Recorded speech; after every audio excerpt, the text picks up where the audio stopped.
The Psalm of David. The earth is the Most High, and the fullness thereof. Yes. The world and they that dwell therein. We have founded it upon the seas, and established it upon the floods. Who shall ascend into the hill of Yah? And who shall stand in his holy place? He that have clean hands and a pure heart, who have not lifted up his soul unto vanity, nor sworn deceitfully. He shall receive the blessing from Yahweh and righteousness from the God of his salvation. This is the generation of them that seek him, that seek thy face, O Jacob. Selah. Selah. Lift up your heads, O ye gates, and be ye lift up, ye everlasting doors, and the King of glory shall come in. Who is this King of glory? Yahweh strong and mighty, Yahweh mighty in battle.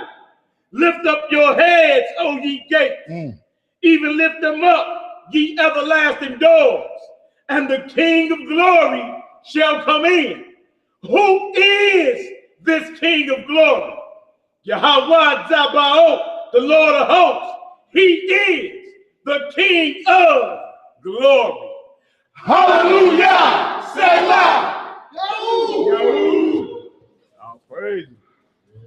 Y'all wake right here this afternoon. All praise. Man. We all good. All praise to the Most High God. Abraham, Isaac, and Jacob for allowing us to meet back up in another Shabbat. Throw down on this holy word. You understand? Tomorrow truly ain't promised to us. That's right. That's right. Thank the Most High for what the world calls the small things. You feel me? Count our blessings. So today we got up on the board, though. We got up on the board the dedication and sacrifice of the righteous. Y'all know how we do, though, before we get started. Anything on your mind, heart, spirit, something jarred your spirit this week? What's the deal? Trump launched an attack on Syria last night. That's right. Let me say this real quick, man. Just want to thank everybody who assisted in coming down, sprucing the place up, so to speak. So if you women, you see the bathrooms have been taken care of, look really nice. The baby room is getting ready. So shouts out definitely, and thank y'all to everyone that put that elbow grease in and came down. And like I said, there's more work to do, but definitely want to appreciate the effort, y'all. That's right. Yeah, to keep the house and sprucing the house up for company. Go ahead, bro. Yeah, so anything on y'all heart and mind before we get started on today's topic? We're gonna go over a few stories. We're gonna go into sacrificing. You gotta understand more from a spiritual aspect, though. There's nobody sacrificing animals anymore. Whether you believe in Messiah or not, nobody's sacrificing animals for the remission of sins, you dig? So we're gonna get into sacrificing from a spiritual aspect, and why must we give something up to gain something greater down the line? Why is it like that? Why must you give something up and become better down the line, and are you willing to do it? Many people got the knowledge, many people got the skill, but that crucial element of sacrificing. You feel me? That's what separates the great from this subpar. He's willing to give something up. You understand? To gain greater on the back end. Was reaching something higher than himself. You understand? So look, we're gonna start this off Romans 12th chapter, just real quick. I want to read verses 1 through 2. You can read 1 through 3. Let's start this out. Romans chapter 12, 1 through 2. We're going over dedication and sacrifice of the righteous. In an attempt to make sure we always checking our mindset, our mentals. Right. Because you don't be careful, you'll get comfortable in this walk. Get real comfortable and start, put everything on cruise control. Right. Feel you made it already. Right? And scripture tells us actually the opposite. Stay on your toes. That's right. Be sober. Be vigilant. You got an adversary out here. You got an enemy. Looking to devour you. Right? So your mindset is totally different. You say Romans chapter 12? Yes, sir. Romans 12. Start around verse 1 for me. Daniel Solomon. Romans chapter 12. Start around verse 1. We're going to go into some stories, some examples. And then ask yourself, could you have went that far and sacrificed and given something up to gain something greater from your creator? Right. That's part of the walk too, you feel me? We always talk about to put on the new man, put on the Messiah, sacrifice the old man. I mean, you got to give something up. That's right. You want to become close to the Most High. Like you can't play 1 foot in the streets and 1 foot in the truth. You want to give something up. You feel me? That's the way of life. That's how it works. You want to start a successful business, you're gonna have to invest, ain't you? You got to invest into something. To see something greater on the back end. Right. You always sacrificing and giving up something. You feel me? When it comes down to dealing with the Most High God, now it's taboo. Why must I give something up to get greater on the back? Why? You feel me? People start getting mad, but you do the same type of thing all the time in your life. All right, so let's get into this Romans 12 chapter. Romans chapter 12, verse 1. We're going to trip out the mindset of the righteous, people that God dealt with personally. People just being an Israelite. You feel me? It's certain Israelites he dealt with on that level. Every Israelite wasn't up in the Holy of Holies. You feel me? Every Israelite wasn't a priest. So it's certain men that the Most High God dealt with, certain women too. But he dealt with on a certain level, but they was willing to give up certain things. Like the sister Judith we read about a couple weeks ago. She fasted every day except for the Sabbath and feast days and new moons. Other than that, she was fasting. If it was on just a regular week without feasting, she don't even eat. She probably go 5 days without eating. And then eat on the eve of the Sabbath and the Sabbath day. And right back to it. She was willing to, you feel me, to give up that lust for hunger and thirst, you feel me, to draw closer to her God. That's powerful. That is. You feel me? I asked her, could you do that? Well, 10 minutes go by, you panic. Right. What you mean a 24-hour fast? But the Judith, that was nothing. What you mean don't eat the yeast or leaven for 7 days? That's easy work. Because she trains herself to go without.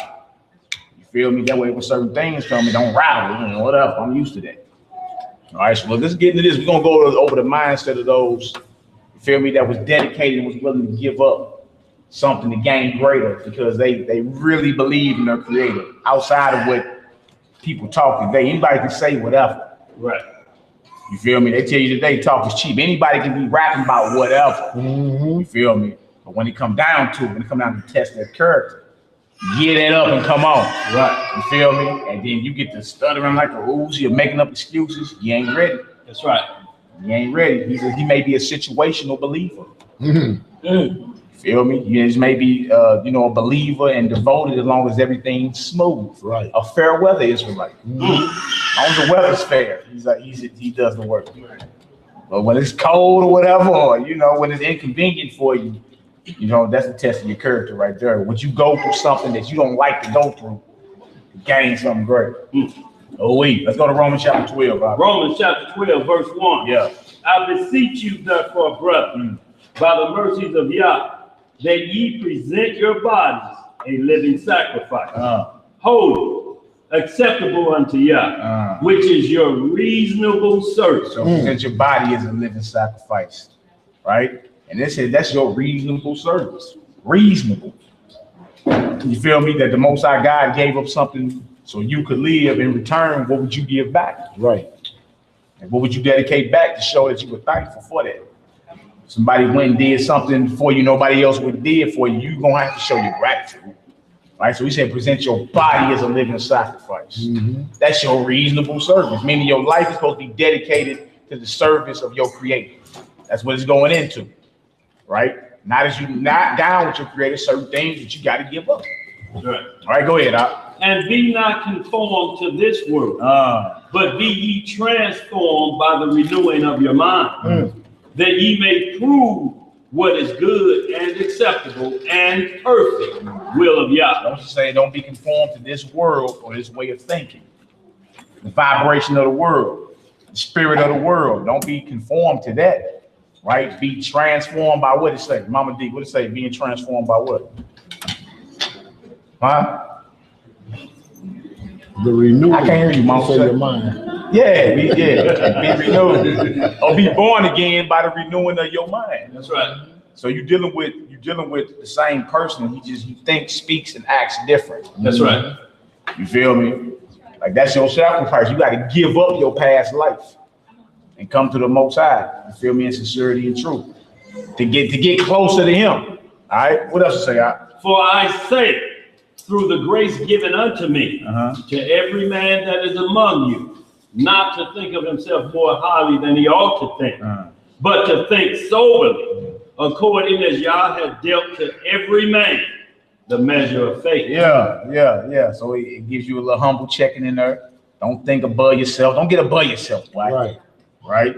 Most I can get everybody that believe a certain measure of faith or belief. All right. So trip off there. Your body is not your own. Your life will be dedicated to serving your Creator. Period. Dots. End the story. Right. But that answer is too. It seems like it's too easy. It got to be more, brother. What do you mean? It's not enough. That's what we get the feeling. It's not enough. But are you willing to present your body as a living sacrifice? Dedicate your life to the service of your Creator. What it sounds boring. Be honest with yourself. Does that sound boring to you? Dedicate the rest of your life. Be honest with yourself. Does it seem boring to be a servant of the Most High? Right. Tough job, huh, brother? Some people got that thing in their mind where it's boring. I don't have fun. What do you all do? Right? Yeah. If you don't watch that, you'll lose focus and start falling off. Right. Because you think we're boring and we don't do anything. We end up having fun and all that. This ain't righteousness. It's all good. We're gonna make no excuse for wickedness. All right, drop that. Let's go to Corinthians. Let's go to 1 Corinthians chapter 4. Show y'all a little something. The dedication and sacrifice of the righteous. Are you willing to go through something that's an inconvenience for you? You understand? For something great on the back end. 1 Corinthians 4. Start around verse 11 for me, y'all. 1 Corinthians chapter 4. Yeah, start around verse 9. Read on down for me. I got 2 Corinthians 4 next. All right, let's get her done. Present your bodies a living sacrifice, huh? I mean, you're going to be wholly dedicated to something. If it ain't your God, what is it you're going to be dedicated to? Your craft, whatever feeds your family. That's right. You feel me? You're going to spend time in perfecting it. Whatever. Why not, when it comes to the service of your Creator, why it seems as if it's taboo? Why is that taboo? To be totally dedicated to the worship and service of your God. You feel me? And the raising up his people. That's right. So that don't sound like fun. You feel me? But look, I mean, it's all good. You got to get creative out here. Most High God blessed his people. We got plenty of talents and skills. You feel me? We can use those in lifting up the name of the Most High, waking up his people. That's what's up. It's time to get creative. You mean you can't get creative? Since when? When y'all get a chance, look up that article online and say what the world would be like without black folk. Y'all need to look that up. It'll blow your mind. What the world would be like without black folk. You understand? Everything from these cameras we looking that's recording us to the cell phones, stoplights. I mean everything. It blew my mind. Wouldn't be no lawnmowers out here. I'm like, wow. I never knew that. I'm talking about everything that's out here for your convenience today. Electricity. It wouldn't be around. Had not a child of God, you understand, was very influential in the building up of what you call this country right here. Y'all look it up. What the world would be like without black folks. You understand? And every scenario they paint, you're like, boy, that's we cornered the globe. Don't even know it. Cornered the globe. You feel me? We are great people. Let's get this. 1 Corinthians 4, start around verse 9 for me, y'all. 1 Corinthians chapter 4, verse 9. Yes, sir. For I think that Yah had set forth us, the apostles, last, as were appointed today. For we are made a spectacle unto the world, and to angels, and to men. So this Paul, good old Paul talking. He's like, man, we must be appointed last for death. Because he's going into his life, and now ever since he came into the truth concerning Messiah, his life been a roller coaster. It's been up and down. Hunted, you feel me? Stoned, thrown in jail, beaten, shipwrecked. You feel me? Set up. It just didn't stop for the brother. It's like everything increased against him corner. Right? So he's like, we must be appointed, we must be set apart last for death. But we expect to go to everybody. Every time somebody see us, be like, dang, there go them bros. There they go. That's them. Look at how he walks. Look at how he talks. Yeah, he must be with them down there at the serious bit. All right? Come on, Hebrew. What it say? We are fools for Christ's sake. Yeah. But ye are wise in Christ. We are weak, but ye are strong. Ye are honorable, but we are despised. We are despised. Come on. Even unto us this present hour, we both hunger and thirst and are naked and are buffeted and have no certain dwelling place. So you see what the brothers was going through right there. When it says naked, it just means he didn't have a whole bunch of clothes. He wasn't walking around jack naked, just. You feel me? When he's saying naked, like you go into your closet and say, I don't want to wear that today. I wore that 2 days ago. Like he's saying he's naked. He don't have a whole bunch of clothes like you do. You feel me? Some people that kills them socially. They ain't got a Rolodex, a wardrobe enough to put on where everybody can see them as something different every day or every 2 weeks or something. That'll drive certain people into depression. That's right. This brother right here saying, look, I'm naked, meaning I don't have a whole bunch of clothes. For I have no certain dwelling place, so you better know where he was before you got to write. That's right. You may not be there by the time your letter get there. Straight up. He had no certain dwelling place. It says we hunger, so he wasn't eating 3 meals a day like we do. Yep. He was thirsty, so he couldn't just go get him some good old alkaline water like we do. This is what the brother but was willing to give all, because this was a brother that was like up there. He was a scholar, you feel me? He was well respected amongst his fraternity and all that. And he gave all that up to preach the truth concerning who the Messiah is. And everything carnally went out the window for the brother. You understand? Paul was a scholar, like he was high ranking within his Pharisee brotherhood. And he turned his back on all that. He sacrificed all that, gave that up because he was pressing toward the high mark or the high calling of God, dealing with God's son. So he's like, man, all that's nothing to me, right? So in exchange for all the clothes, all the food, all the drink, whatever, he received opposite of that. He said, we a spectacle to the world. We have no certain dwelling place. What you mean you don't come stay with me? This is a man of God. What would you call somebody like that today? He has no place to live, but he has a skill. He makes tents. He has no place to live. He always on the move. You understand? Boy can't keep it. He can't keep a job. You call somebody like that? Barely eat, barely drink, and got on the same clothes almost every day. Sisters, what do you call a brother like that? That brother's interested in one of you sisters. What would you say about him? He's a hobo. Girl, I don't know. He ain't got no house. He dusty. He ain't got no house, girl. He ain't got no. Come on, Hebrew. Verse 12. And labor, working with our own hands. Showing you that he wasn't lazy, right? The brother had skills. He was a tent maker. So wherever he landed, he could make his money, take care of his family. This is what I want to say about that. The Bible says a man should work by the sweat of his brow. Yeah. So he's not working. He's not working. He's unemployed. He's not eating. Yeah, but right here, the next verse, he said, look, a man labor. So he was talking about, even though he's going through all that, he still works. That's right. He labors. He works with his hands. So no matter where, he's still working. No matter where he landed, he can build a tent. That's right. He got a skill. You understand? Get a few shekels. Yeah. Come on, Hebrew. Verse 12. And labor, working with our own hands. Yeah. Being revived. We bless. Being what? Being revived. We bless. Come on. Being persecuted. We suffer. Being reviled, so being talked bad about, we bless. Nigga, F you, bless you. Right? Being persecuted, going through your tribulations and all that, we suffer that. We go through that. Right? So none of these are excuses to fall back, though. Right. You see? Come on, Hebrew. What else to say? Verse 13. Yeah. Being defamed, we entreat. We are made as the filth of the world and as the outscoring of all things unto this day. Man, these apostles or disciples of the Most High, right? But was willing to give up whatever it needed to do to get the mission done. Right. All right, straight up. Come on, Hebrew, finish reading. Verse 14, I'm sorry. I write not these things to shame you, but as my beloved sons, I warn you. To warn you that when you get into this way of life, it don't mean, you feel me, everything gonna go smooth for you. Everything gonna go smooth for you. You understand? Some things you're gonna go through it. You're gonna be up, then you're gonna be down. Right? So we like, look, I'm not here to shame you. I'm here to warn you. Understand? That's part of this walk right here. Right? You be up for a minute, then you be down too. Right. But it's still all praise to the Most High. That's right.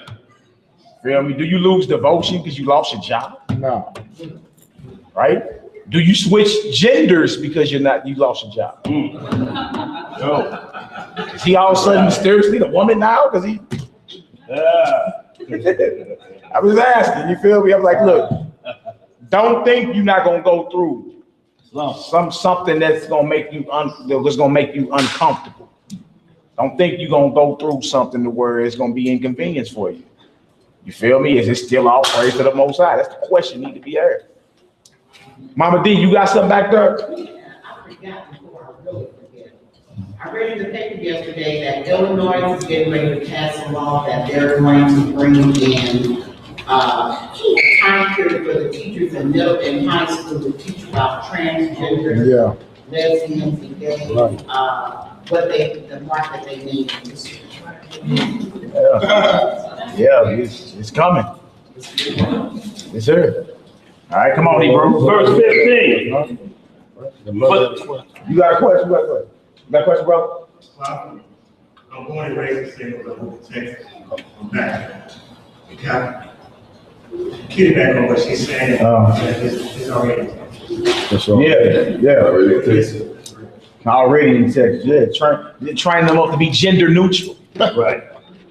You know, little itch, pick what you want to. What do you feel like becoming?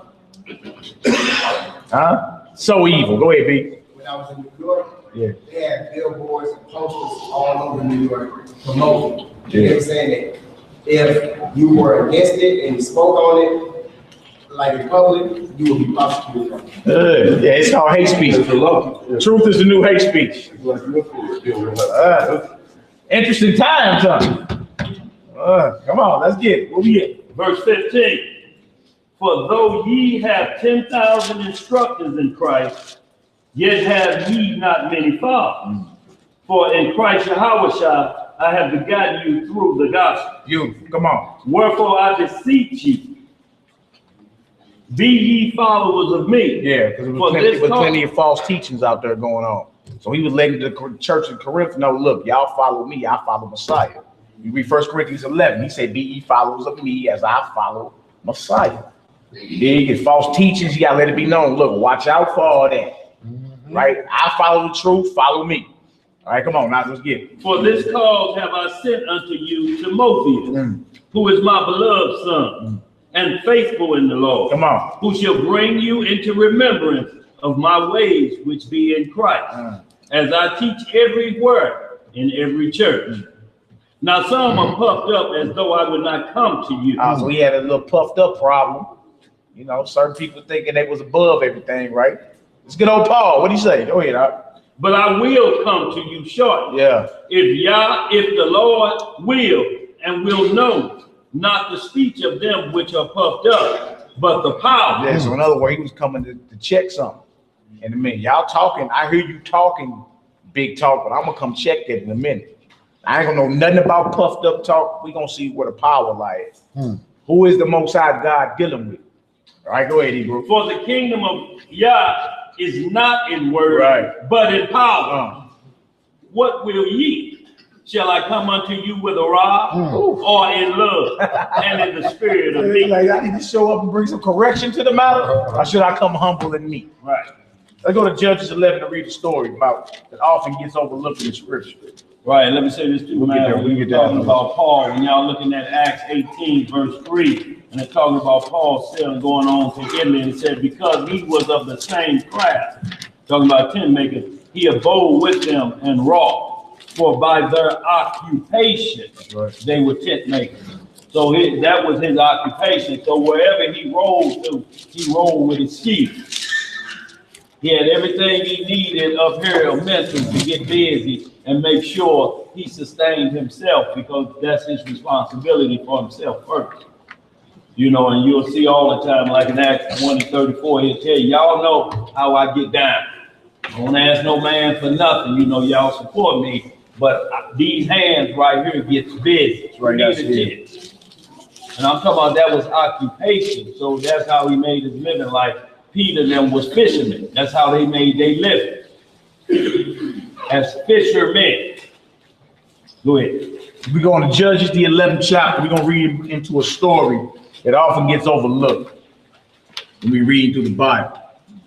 All right, somebody was willing to dedicate and sacrifice to the Most High. And what it cost them. You feel me? At the end of the story, ask yourself, could I have been able to do that? Right? And now nobody's like, yeah, I could have did it, and we don't need none of that. You gotta raise your hand and boast. Just ask yourself within your own spirit, could I have made a sacrifice like that? You feel me? To draw closer to the God of the Bible. Yes, sir. Where you want to start, Dave? Start at verse 1. Let's get the whole, you know what I'm saying, the whole meal with this, right? It's an excellent story. And this is our history, man. It's good to go back into these stories, read them to your children.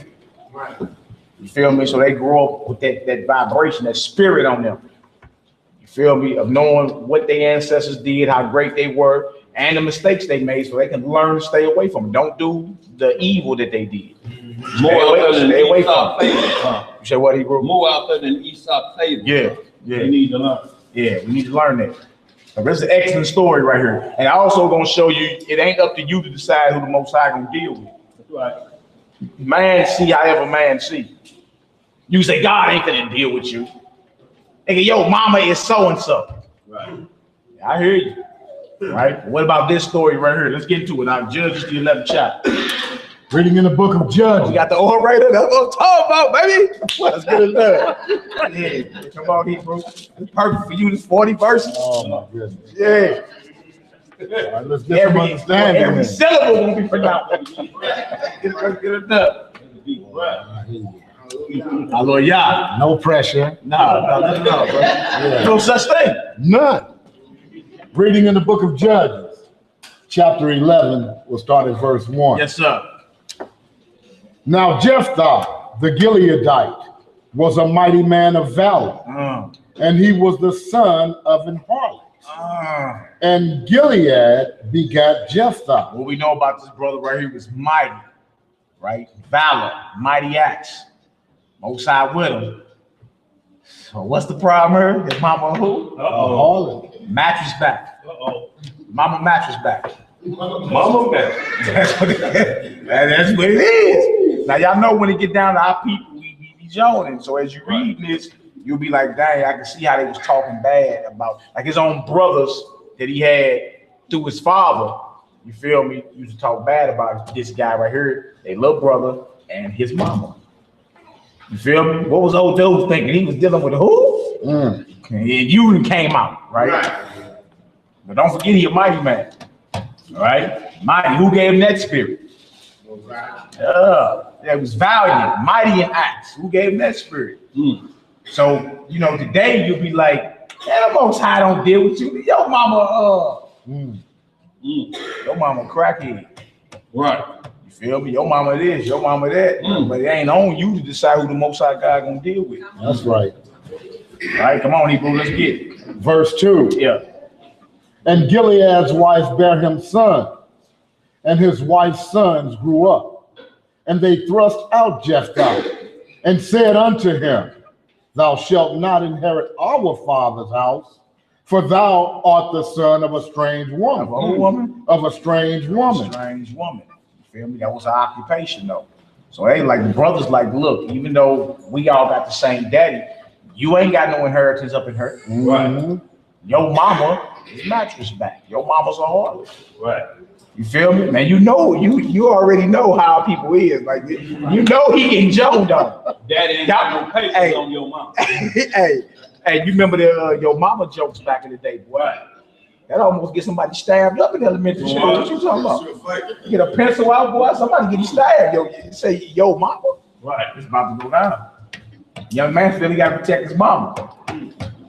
So you see what's going on here. He got brothers. The brother's like, look, get up out of here, man. You ain't got no parts with us. Later for you, your mama so-and-so. We got the same daddy, but later for all that step-brother and half-brother, so we cool. Bye. Your mama, right? Come on, Hebrew.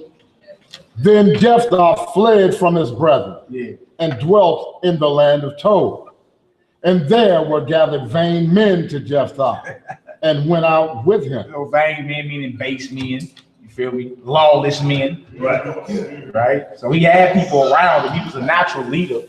But when he fled from his brothers and them, he dwelt where a whole bunch of vain people rallied around. Right.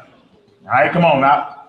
And it came to pass in process of time that the children of Ammon made war against Israel. And it was so that when the children of Ammon made war against Israel, the elders of Gilead went to fetch Jephthah out of the land of Tob. Oh, so now since you know we going to war, now you need him. Right.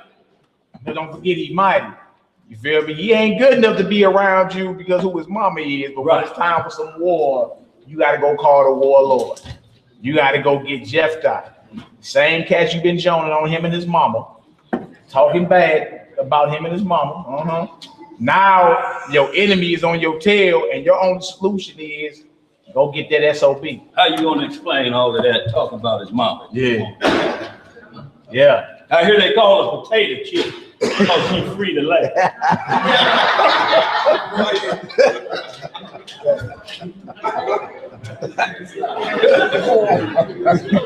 How you gonna back that up now? You need help.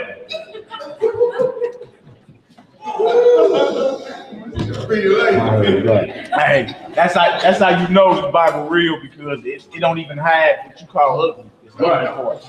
They're gonna tell you flat out what happened. Go ahead, bro. Go ahead, bro. Everybody does something. Yeah.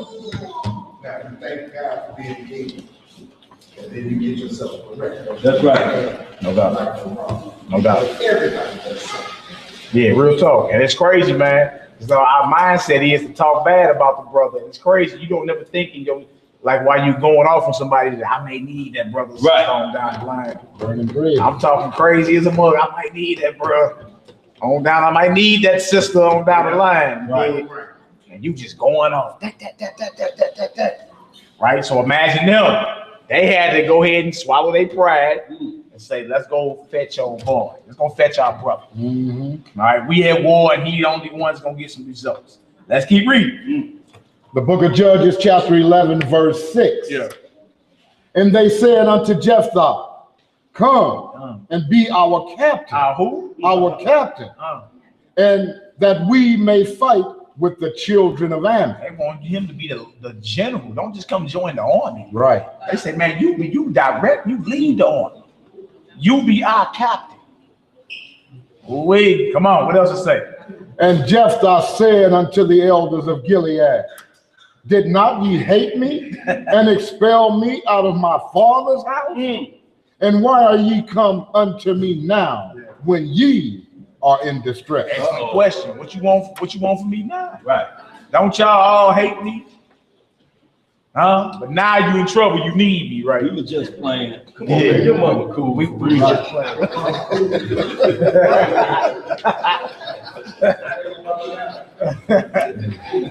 Come on, Hebrew. Let's get it.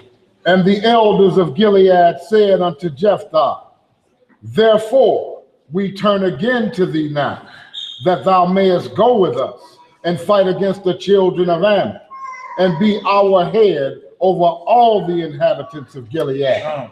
And Jephthah said unto the elders of Gilead, if ye bring me home again to fight against the children of Ammon, and the Most High deliver them before me, shall I be your head?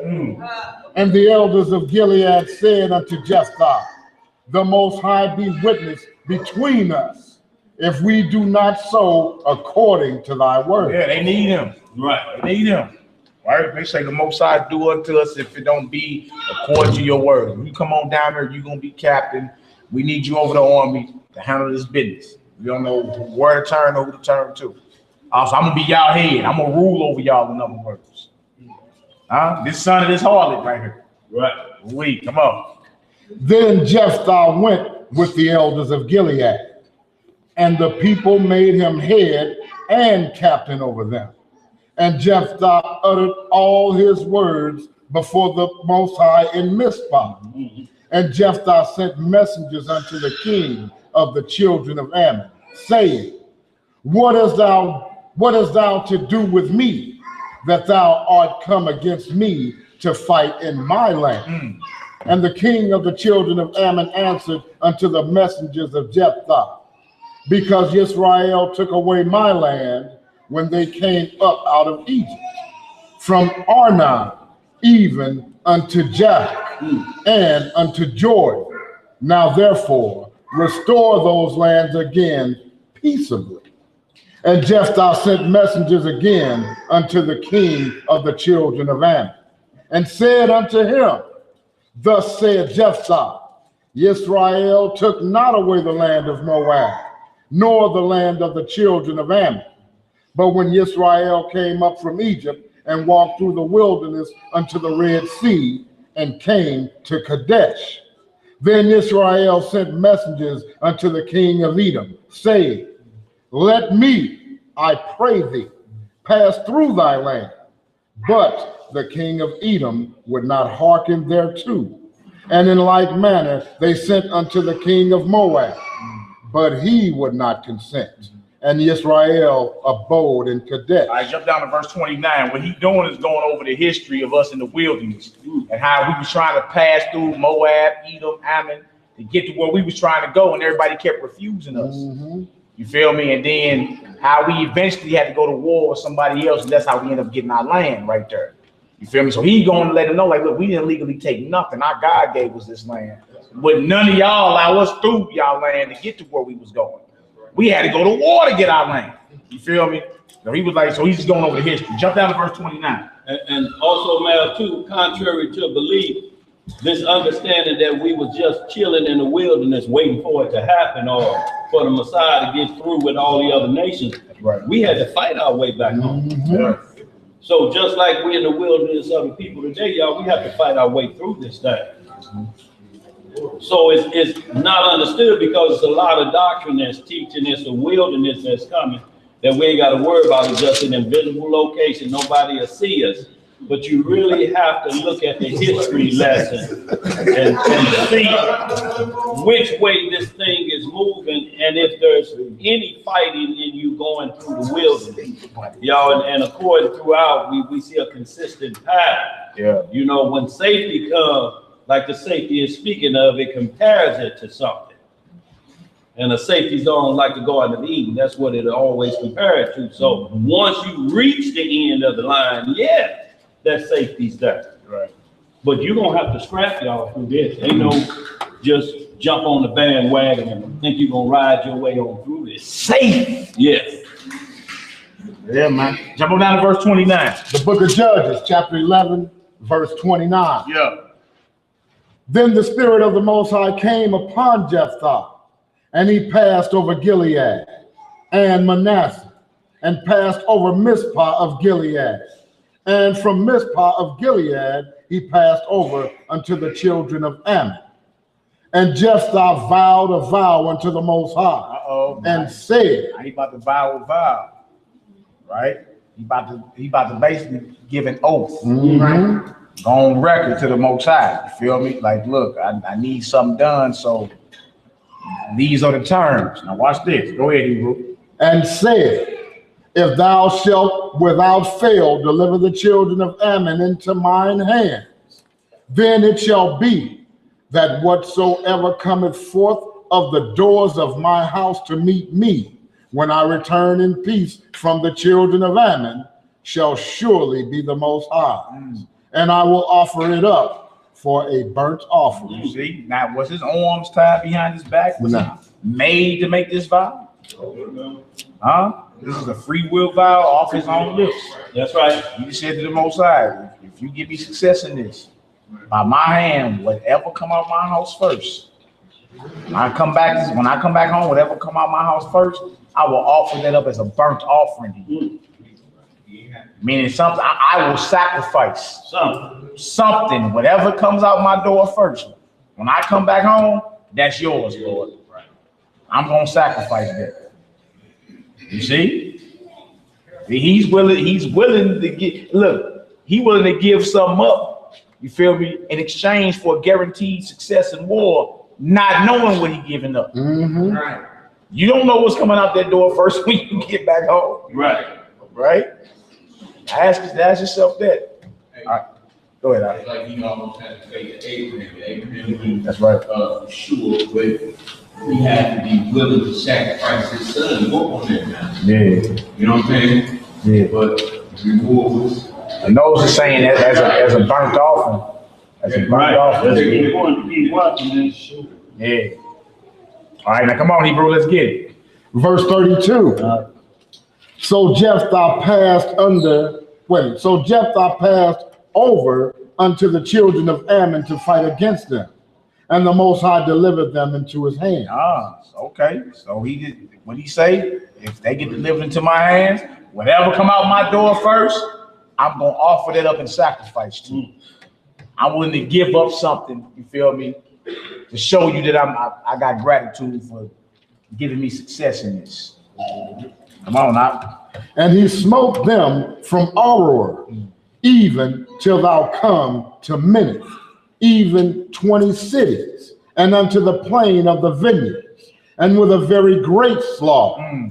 Thus the children of Ammon were subdued before the children of Israel. Yeah.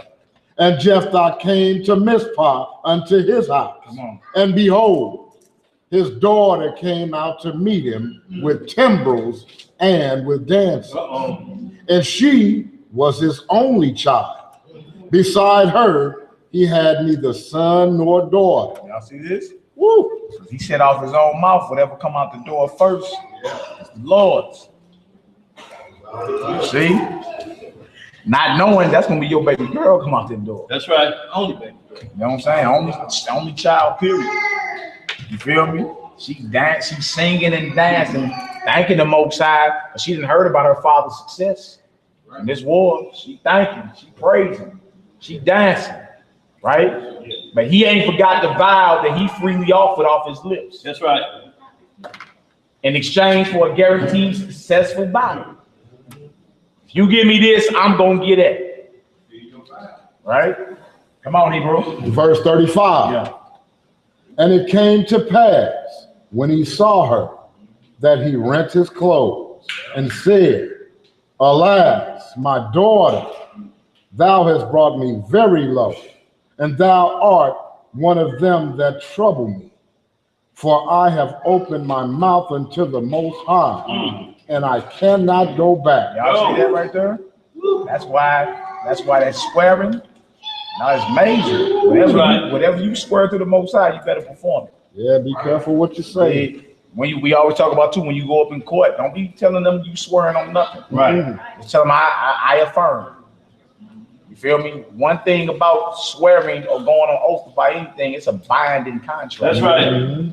In the spirit and in the flesh. You feel me? If you make an oath, you can't go back on that. Okay. You can't go back on that. He knew that. He knew this wasn't no play, but God, I was just playing. See? Like really trip off the mindset of your God. Like you just made an oath to your God. Right? And then when everything get fulfilled, he fulfilled this, boy. Now it's your time. You feel me? In your mind today, you like, God, gotta, forgive me. I changed my mind. Gotta forgive me. And let you know, don't be so quick to utter anything off your mouth. That's right. Because he knew it. He's like, look, baby, I can't even take this back. I can't take this back. Right? But trip off her mindset in there and all this. Watch this. Come on, Hebrew. Verse 36. Yeah. And she said unto him, My father, if thou hast opened thy mouth unto the Most High, do to me according to that which has proceeded out of thy You mouth. heard what she saying? She telling her old dude, like, look, boy, whatever you say, it gotta get done. It gotta get done. You see? Well, not like the day, baby, no. And everybody's trying to come up with excuses. The child even was dying all the way. Like, hey, whatever you said, it gotta get done, Pops. What's up? What's up? You don't even hear about this. This sounds taboo. You don't hear nothing about none of this today. You feel me? Let's read. For as much as the Most High hath taken vengeance for thee of thine enemies, even of the children of Ammon. Come on. And she said unto her father, let this thing be done for me. Let me alone 2 months, that I may go up and down upon the mountains and bewail my virginity. Wow. I and my fellows. You see that? So she like, give me 2 months to go around and just basically enjoy myself. You dig? But she was a virgin. You feel me? Was never given to any man, none of that. She was like, give me 2 months leave away. I'm gonna go, you know, have me a little fun, you know, smell the morning dew, and you know. But the fact that she came in this life a virgin and never was given over to another man, you feel me? That's what she was supposed to be doing. Like that was her role until this vow gets made. She's like, give me 2 months, right? Go ahead, Doc. And he said, go. And he sent her away for 2 months. And she went with her companions and bewailed her virginity upon the mountains. And it came to pass at the end of 2 months that she returned unto her father, who did with her according to his vow which he had vowed. Okay, and what verse is this vow? What the vow say? What verse is that? Verse what? 30. 30 and 31, right? Zeb, can you read that for me real quick, Zeb? 30, 31. Judges 11, 30 and 31. While Blue hold the spot there. Judges 11, 30 and 31. So when she come back, what could happen? Everything that Jephthah vowed, it went through. What was the vow? Verse 30 and 31. What did it say? And Jephthah vowed a vow unto the Most High, and said, if thou shalt without fail deliver the children of Ammon into mine hand, then it shall be that whatsoever cometh forth of the doors of my house to meet me, when I return in peace from the children of Ammon, shall surely be the Lord's, and I will offer it for a burnt offering. Wow, that's his vow, right? What's his whatsoever, not whosoever. No brothers try to come up with all type of excuses. No. Wait a minute. Hold on. All right, read that verse again for me, y'all. Verse 39 again. And it came to pass at the end of 2 months that she returned unto her father, who did with her according to his vow which he had vowed. Yeah. And she knew no man, and it was a custom in Israel. And she knew no man. Sound like, and Mary knew not a man. I know not a man. Right. Oh, another topic is over. Come on. That the daughters of Israel went yearly to lament the daughter of Jephthah, the Gileadite, 4 days in a year. Yeah. So let me say this now too. So y'all, when y'all seeing she went to bewail her virginity and her girls with it wasn't like she was going to sow her wild oats. No, it wasn't that she was going to get hit by every man in the county. Right. No, they were bewailing it, meaning that you'll never have children. Yeah. You'll never know what it's like to have a husband, to love you like that. But she's saying, I've chosen to be a spiritual unit by the vow of my father. So they went to bewail her, basically kind of crying with her, so to speak, because every woman from a little girl up is taught a husband's gonna get you and you're gonna become a mother and you're gonna help build the nation. So this is the total flip side of her vow, of this vow. So now they coming to bewail with her. You know, it's today what the Catholic priests try to say a nun is. Yeah. To y'all faces. Yeah. All right, we're done with this. Go to Matthew 19. Matthew 19. Go to my verse 16 for Matthew 19. Name of the class is the dedication and sacrifice of the righteous. Now ask yourself, could you have made a vow like that? Most High fulfilled his portion of the vow that you made. And his vow was willing to sacrifice whatever came out his door first. It just so happened to be his daughter. But you know what that does now? That also lets you know that his house was trained up. Yeah. That's right. Whatever would have came out there, knew the deal. Yeah. She's like, look, whatever gotta get done must be done. So you training up a child. Sound like you had trained the child. Yes, sir. And the way that she shall go, right? All right, Matthew 19. Matthew 19, 16. The book of Matthew, chapter 19, starting at verse 16. And behold, one came and said unto him, Good master, what good thing shall I do that I may have eternal life? Excellent question. Ask the Mashiach, Messiah, what should I be doing that I may have or gain eternal life? I want to live forever. What is it that I need to do? If you had any question to ask him, you would ask him that right there. I want to live forever. What I need to do? Right, go ahead. And he said unto me, Why callest thou me good? There is none good but one, that is Yah. See, Messiah take the humble route. What you calling me good for? Only one good is my Father. Right, go ahead. But if thou wilt enter into life, Come on. keep the commandments. That's a straight shot right there for anyone claiming that you don't have to keep the commandments to obtain eternal life. You feel me? Faith without works is dead. You understand? So you get, it ain't deeper than you believe. Like, are you obedient to what it is? You see? So he's like, look, you want to enter the life, keep the command. Right. Right? Go ahead. He saith unto him, which? Yeshua said, Thou shalt do no murder. Thou shalt not commit adultery. Thou shalt not steal. Thou shalt not bear false witness.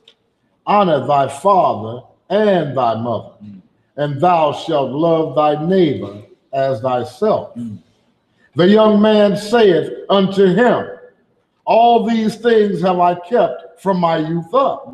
What lack I yet? Come on. Yeshua said unto him, If thou wilt be perfect, go and sell that thou hast, and give to the poor, and thou shalt have treasure in heaven, and come and follow me. See, you saying, look, give up everything it is that has you secure out here. Get it up and come on. You can seal your deal now in the kingdom of heaven. All the riches you got, all the property you got, everything you got. If the Messiah asked yourself that, if he was standing right in front of you, you feel me? How attached are we to our material possessions? You know what it is if you leave your phone at the crib. You'll be late for everything just to go back and get your phone. U-turn. Right? You can't say you're not attached to your material possessions. So it's easy to read this after it's already been written and say, yeah, I could have did that. I hear you, but how many of us are really so attached to our material possessions that when it's time to walk away from them, you can walk away from them? You feel me? Like he like, look, give all that up, seal your deal now. Everything you got, give all your riches to the poor. This guy's rich. Give all your riches to the poor and seal your deal. You have riches in heaven. Come on, but you got to follow me now. Let's rock. Like, ask yourself, would you be willing to give all that up? Everything you know, your social status, your money, your friends. You feel me? You know you're going to get talked about. They're going to joan on you. She gave up all that, girl. Her six-figure a year job, her house, her cars, her timeshares, everything. Gave up everything, right? Start speaking some strange language. And now she just traveled the world. You feel me? Look kind of crazy now. Like, you gonna get talked about. Question is, if the King of Glory telling you, give everything up, let that go, sacrifice. Give all that stuff up that make you and seal your deal now, you'll have treasure in heaven. But you gotta come right now. Could you make the decision? Think about the excuses that will come up. You feel me? I got mortgage to pay. I got rent to pay. I got to get my children from school. You think about all the excuses that'll come up. And he like, look, don't worry about none of that. I got you. Come on now. Could you be willing to let go right there in this rock? It's time to go. That's the question you need to be asking yourself. All right, come on, Hebrew. Verse 22. Yeah. But when the young man heard that saying, he went away sorrowful. Yeah. For he had great possessions. So he was crying. Bottom lip fumbling, crying. Great possessions. All right, go ahead, Mom.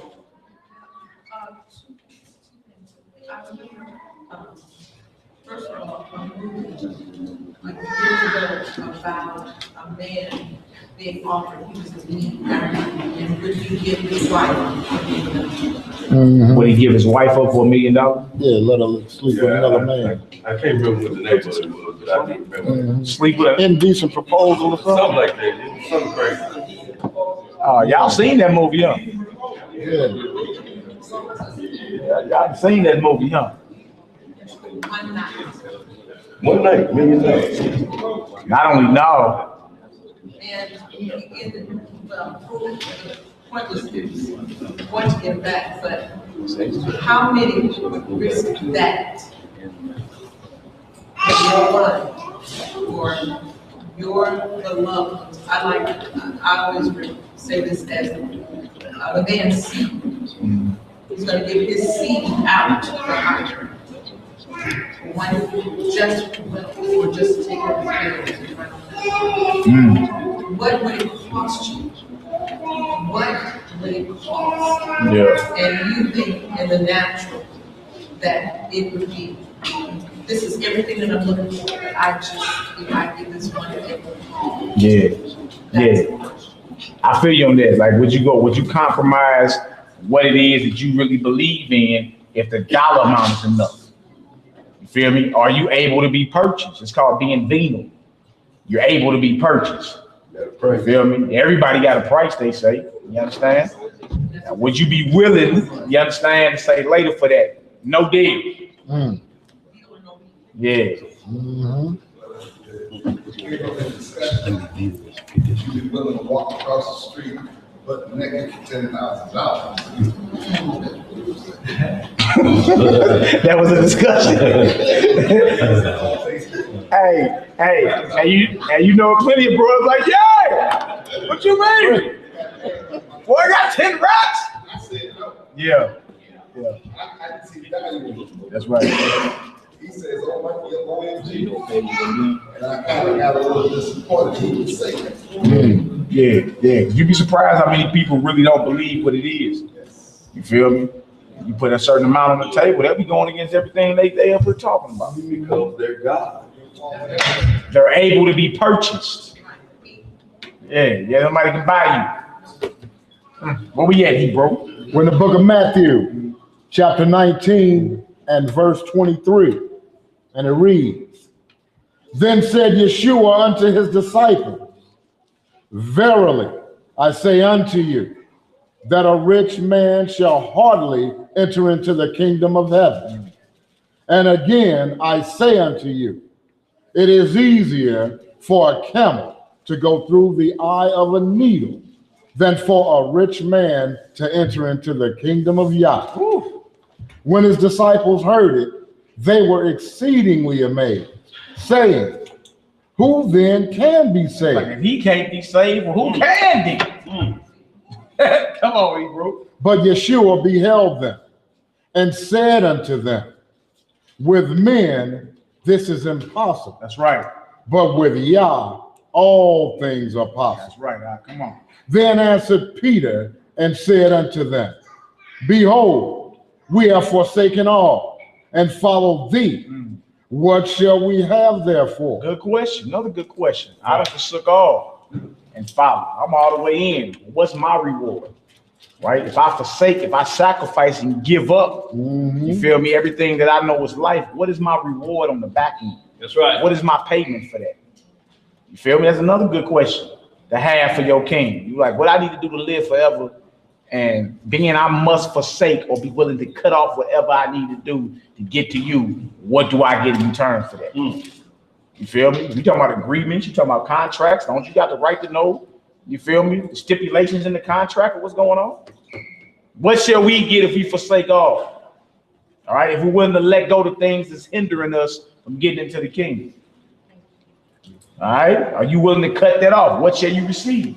Let's read that. Verse 28. Yeah. And Yeshua said unto them, Verily I say unto you, that ye which have followed me in the regeneration. Another word for resurrection. All right, in the resurrection, regeneration. Come on. When the Son of Man shall sit in the throne of his glory, ye also shall sit upon 12 thrones, judging the 12 tribes of Israel. Basically gave them kingdom. They have authority in kingdom or rank in Christ's kingdom. That's right. Those are the original 12.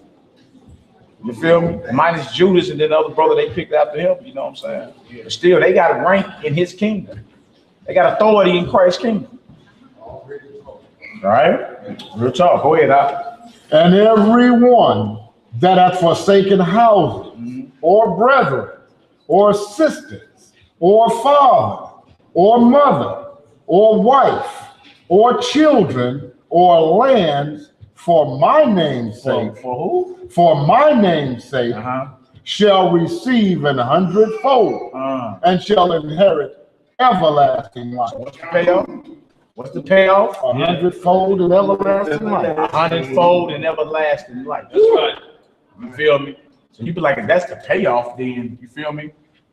The small sacrifice I must make, you start looking at it like it's not, that's not much to ask for. For him to say, look, you had your life totally dedicated to me. In the end, you receive 100-fold and everlasting life. That's not even much for him to ask. Even when it came down to our offerings, all he wanted was 10%. That's right. Of the best. Right? Why he ain't take 90 and we keep 10? You see what I'm saying? The Most High just wants your best. He wants your sincere offering. You feel me? Because if somebody of importance walked out here right now, most of y'all get a stiff back. Oh, boy. Sit straight up, boy. That's so-and-so. That's the Pope. Y'all better not be getting up there. He was testing. He can move out the building. I'm just saying. Most High want our best. That's right. And why shouldn't he demand it? And he only wanted 10% out of us. Why he ain't make us keep 10%, he keep 90. You feel me? Most I want to know that we sincere and we dedicated to what it is. 100-fold and everlasting life don't sound bad to me. I don't know about y'all. No. Right. I mean, maybe this is living for you. This is life. You know what it This is. is best as it gets. Everybody want to go to the kingdom, but nobody wants to Do the work to do it. nobody that or wants to die. They don't want to die. I Sacrifice. can see it in this lifetime. But you know, that was the difference in the faith of Abraham, because it was told him 400 years. He know the max time was, if you get past 120, you was in good shape. So 400 was a long way off, and he still believed. Same way with Job. You know, though this body, the worms gonna have it, I know at the last day what's gonna happen. You got to have that mindset first. Because death can happen like this. Y'all, we seeing it every day on TV, on the news. It's happening, y'all. Yeah. And people we know it's happening too. So it ain't like you immune from it. So we have to get our minds right when you make that vow. If you were talking about everlasting life, then death on the table, ain't it? That's right. Yeah, it is. No remedy for that, huh? No, ain't no remedy for that. I finish it off, people. We gonna jump. Let's get her done. That's verse 30. Yeah. But many that are first shall be last, and the last shall be first. That's a promise from the Messiah himself. Y'all see that? Let's go over the book of Luke real quick. Luke chapter, I believe it's 12. Luke chapter 12. Somebody got something? You know, man, what's very important too out of that Judges 11 about Jephthah and Noah. There was some words in there called burnt offering. Yeah. And he never did put her on an altar to burn her. Exactly. So we see he's already into a spiritual promise. It's like Messiah was a burnt offering, but he was never set on fire. But was an offering to the Most High God. Yeah. So that would be your example. Somebody say, how was Messiah a burnt offering? He was never burnt. Right. Well, you would say, well, neither was Jephthah's daughter in Judges the 11th chapter. You feel me? And you end all that foolishness real quick. Right. Because if it's good enough for her to be offered up as a burnt offering, but she was never set aflame. You feel me? Burnt offerings just don't mean set on fire. You understand? Real talk. I go to Luke 12. Luke 12, start around verse 15. Excellent point, Daniel Solomon. Excellent point. Luke chapter 12, start around 13, and read on down. Again, a mindset. We go into dedication and sacrifice. could you have been someone that was willing to sacrifice? You feel me? They give up something right now or go through something right now that was an inconvenience for you for something greater on the back end. We're gonna read another story shortly about a mother. You understand? She had to have the spirit enough to know, like, we can't go against the Most High no matter what's on the table. But understood in the future, like you just talking about with Abraham, understood in the future that everything gonna be all good. All right, let's get this right. Luke chapter 12, start around verse 13. Now. Luke chapter 12, verse 13. Let's get her done. And one of the company said unto him, Master, speak to my brother, that he may divide the inheritance with me. And he said unto him, Man, who made me a judge or a divider over you? Now, you know how people argue after the funeral. Funeral come up, everybody arguing over who got blood or whatever. Same situation, inheritance got to get passed, they argue. More proof these are your people. This happens. Everybody arguing and falling out as soon as whoever it is gave up the ghost, gave up their last breath. Y'all already at odds over his possessions or her possessions, right? So same thing was going on then. What did it say, y'all?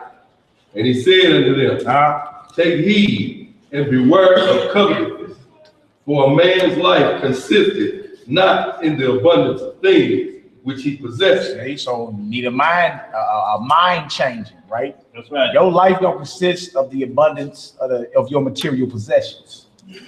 But people brag about their material possessions today. Messiah again said, look, watch out for covetousness, man. Watch out for greed. You lusting over something that's not yours, because actually your life don't consist of the abundance of your material possessions. That's right. And everything you brag about today, everything you brag about, that spirit is prevalent out of it. All right, what else you say? And he spake a parable unto them, saying, Come on. The ground of a certain rich man brought forth plentifully. And he thought within himself, saying, What shall I do, because I have no room where to bestow my fruits? And he said, This will I do. I will pull down my barns and build greater, and there will I bestow all my fruits and my goods. And I will say to my soul, Soul, thou hast much goods laid up for many years. Take thine ease, eat, drink, and be merry. Yeah, this is a brother that's expanding, plenty of product, very rich. You know, he got what they call, this is a good problem to have. Like, I got so much product, I need to expand. Right. It's actually a good problem to have, right? That means you're very successful. That's what I'm gonna do. I'm gonna expand. I'm gonna get bigger barns. I'm gonna fill this up. I'm gonna say to my soul, basically, you made it. Right. You feel me? Enjoy the rest of your life. You made it, man. You all good, right? Come on, Hebrew. But Yahweh said unto him, Thou fool, thou fool. Wow. This night thy soul shall be required of thee. Then whose shall those things be which thou hast provided? Oh. So is he that layeth up treasures for himself and is not rich toward Yahweh. Right, because he was rich toward himself. That's right. He figured that his status in life, you know what I'm saying, his wealth had him secure. He was protected, but the death angel was sent that night. Now, everything you worked so hard for, who was it going to? Right. Who's to say he'll be wise like you was? That's right. It can go to your son, he could be a fool. Right? So it's like, yeah, you can be rich towards yourself, but not rich toward the Most High God and still miss the mark. Right? Come on, Hebrew, let's get it. And he said unto his disciples, Therefore I say unto you, take no thought for your life. Hold on, he say what? Take no thought for your life. See that? You come switch up your mindset.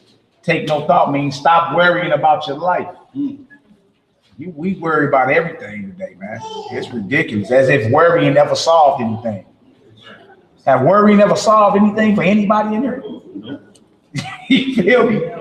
You done worried your way to success? Nah, you ain't getting nothing but kill yourself worrying. So right off the gate, he tells disciples, take no thought for your life. Stop worrying. What you worried about? Right? You worrying, then there's doubt. Right. Doubt is the enemy of your faith. You lack faith, you ain't gonna see any miracles. You ain't gonna see that. So he tells his disciples, first step is stop worrying about your life. That's right. You either down with the creator of heaven and earth or you not. What are you worried about? Some people worried about how they gonna die. As if you're gonna be able to control this. Right. You ain't got no say so over this. Or like it's a multiple choice. Yeah, like you gonna worry yourself into the perfect death. Right. It don't work like that. You feel me? People, you know, hey, people not waking up. They go to sleep and wake up at the judgment. How you know that?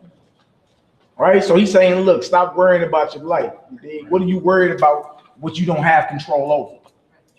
You ain't got no control if they launch a nuclear missile. None. What you worried about then? You have no control over this. You understand? Either way, we about to see our maker. They can shut off either way, you're going to see your maker. Either it's going to be some divine intervention or you're going to be reserved for the judgment. What you worrying about though? Or he saying first step is what? Take no thought for your life. All right? Take worrying out the table. What else to say, Al? What ye shall eat, neither for the body, what ye shall put on. The life is more than meat, and the body is more than raiment. So stop worrying about your food and your clothes. Because everybody in their fashion, you understand? You see what it is? He said, look, stop worrying about what you're going to eat and what you're going to put on. What are you worrying about? Today, that sounds crazy. What you mean don't worry? I got kids. I got bills. Who don't? And worrying ain't never provided nothing for them kids. Right. Jordan can't eat no books. Jordan can't eat no books, man. Jordan can't eat no books. Worrying. All right? Your life is more than any of that. What you throw down your throat and what you put on. Right. Life is more than that. All right? So we got to switch up how we're viewing life. Go ahead, Al. Consider the ravens, for they neither sow nor reap, which neither have storehouse nor barn, and Yahweh feedeth them. How much more are ye better than the fowl? Like you better than the birds of the sky. Right. You think the birds are worrying about what they're gonna eat today? Right. Like you know, everybody, you just feel so sad for yourself. What am I gonna eat? Only ate some noodles this morning. Right. Panicking. You ate. Right. What's the key word? You ate. You ate. You panicking. Besides, like, look, you above birds and they don't panic. What are you panicking for? You're special to the Most High God. What are you worrying about? And y'all think about that. You got on a big fur coat, one of them Eskimo coats, a wool cap, glove, boots on, and yet a bird out there on the power wire with them same feathers he done had all year. And he good. Through all the rain, the snow that's pounding on it. And tomorrow he'll be chirping and fly away the same way. Ain't got no winter wings he can put on. It's the same wing. So he look at you like that. He's saying, look, those just wait. You got a soul. So think about that soul that don't need any of that. Any of worry. It wasn't designed with that. Yeah. That came on after the fall. So look original. Right. Like, did y'all peep it rain yesterday? Did anybody thank God that it rained and crops was growing? No. Yeah. Did anybody like wake up in the morning and go outside and be like, the grass is green? I'm right. straight breathing in living oxygen. We don't even be noticing none of that. It's crazy, man. Take it for granted. Right. Right. That's not my heart. No rain, no crop. Rain, go away. Huh? No rain, no food. Y'all got to understand what you're told in Yahoo. Yahoo. Yeah, so you got to be, y'all wise about the sayings we were practicing or taught.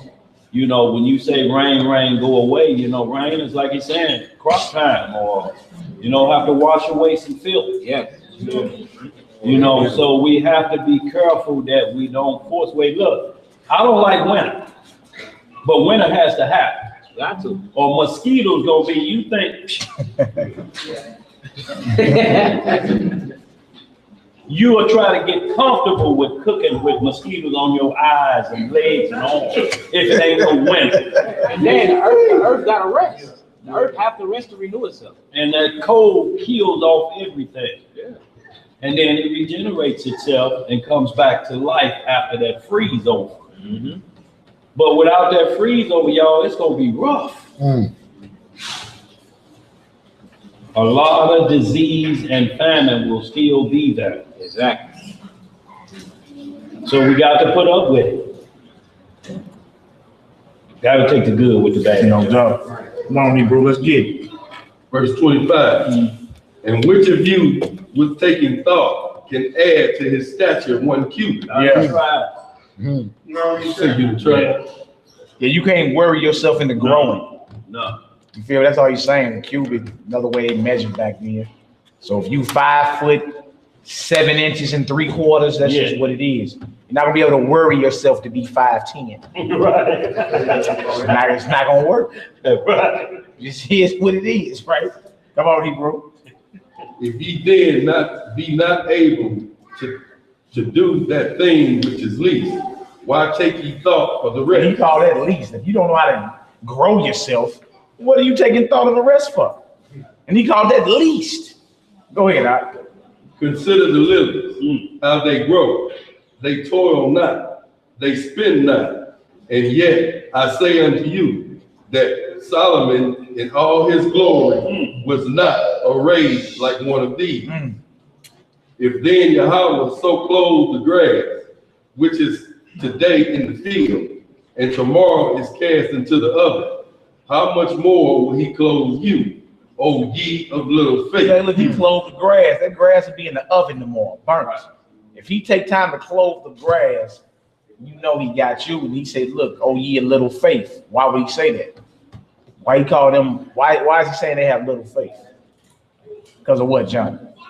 Because of a lack of belief. Yeah, you feel me? He told them, take no thought. Y'all worrying about the wrong thing. Right. Like if he clothe grass, he gonna clothe you his servant. Right. You understand? If he feed the birds, he gonna feed you his servant. Right. Right? Oh, ye of little faith, for you to even worry about any of this. When things that are less than you don't worry about this. Things you actually have dominion over. All right? Go ahead, Hebrew. And seek not ye what ye shall eat, or what ye shall drink, neither be ye of doubtful mind. That's right. For all these things do the nations of the world seek after, and your Father knoweth that ye have need of these things. Ooh, come on. But rather seek ye the kingdom of Yahweh, and all these things shall be added unto you. Yeah. So it's like the nations of the world, Gentile nations worry about. That's a Gentile mindset to have. That's right. Worrying about everything. Like that's what they do. You understand? You're down with the Most High God. There's no reason for that. He say, seek the kingdom and you get everything you want. That's right. You feel me? You seek the kingdom and his righteousness. Anything you want in righteousness, you'll get that. All right, go ahead, Hebrew. Fear not, little flock, for it is your Father's good pleasure to give you the kingdom. Good pleasure, huh? Come on. Sell that ye have, and give alms. Come on. Provide yourself bags which wax not old, and treasure in the heavens that faileth not, where no thief approacheth, neither moth corrupts. So he's saying, stop worrying about your earthly treasures. Let that go and stack your treasures in heaven. That's right. Let that go.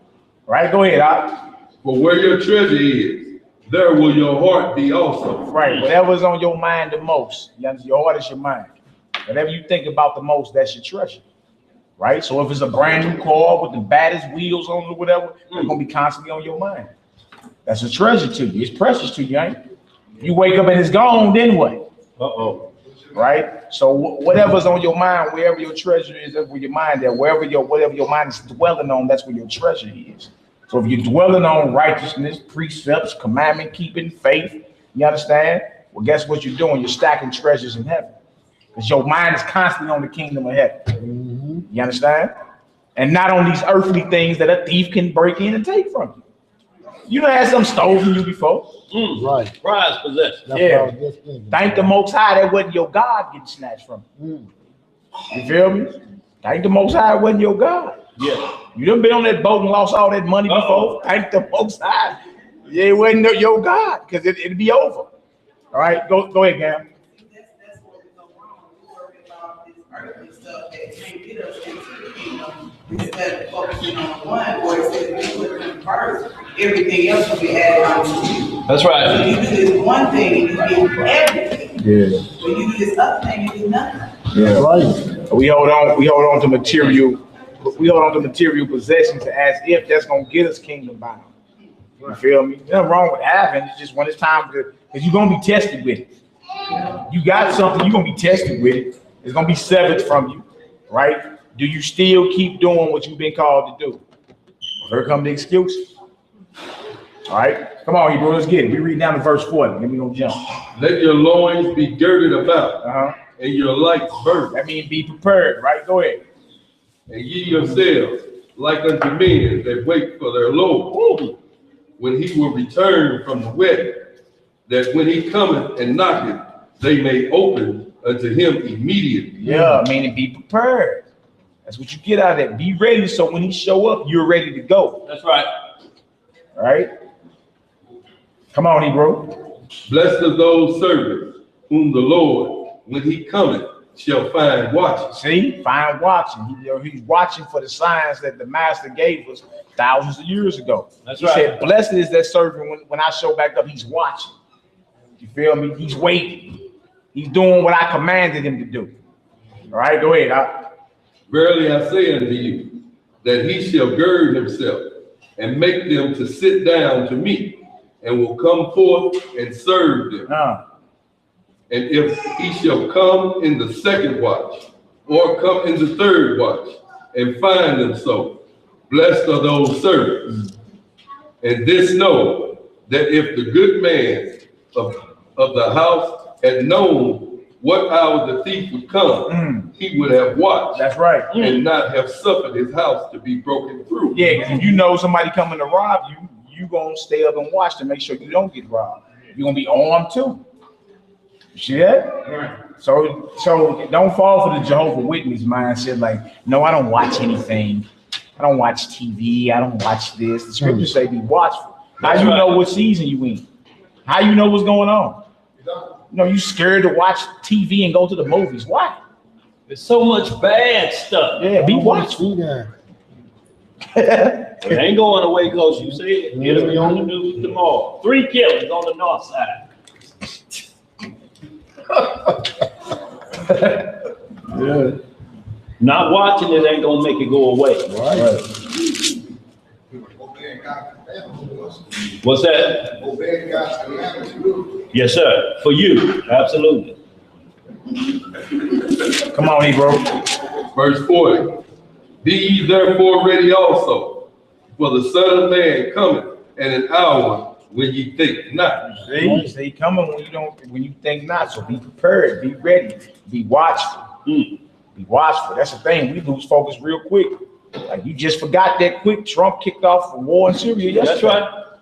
If you don't focus on what's really going on, you'll lose focus real quick and forget. Well, that ain't in my front door. I deal with it when it get here. Wrong mindset to be in. Wrong mindset to be in. All right, we done with that. That was verse 40. All right, y'all, we're going to get into this apocrypha. Let's go to the second Maccabees. Second Maccabees, chapter 7.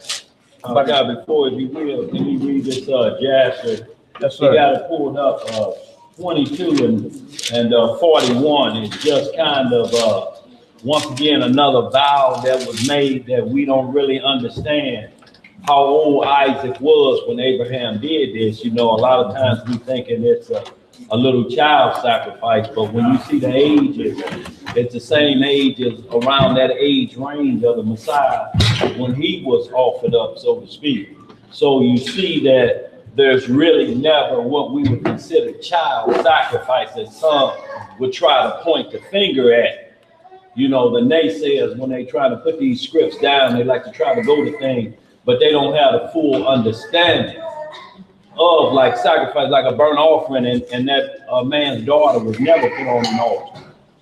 You know, so there's times when the Bible speaks certain language, we got to know the language it's speaking, because the naysayers are going to try to say, you're saying this.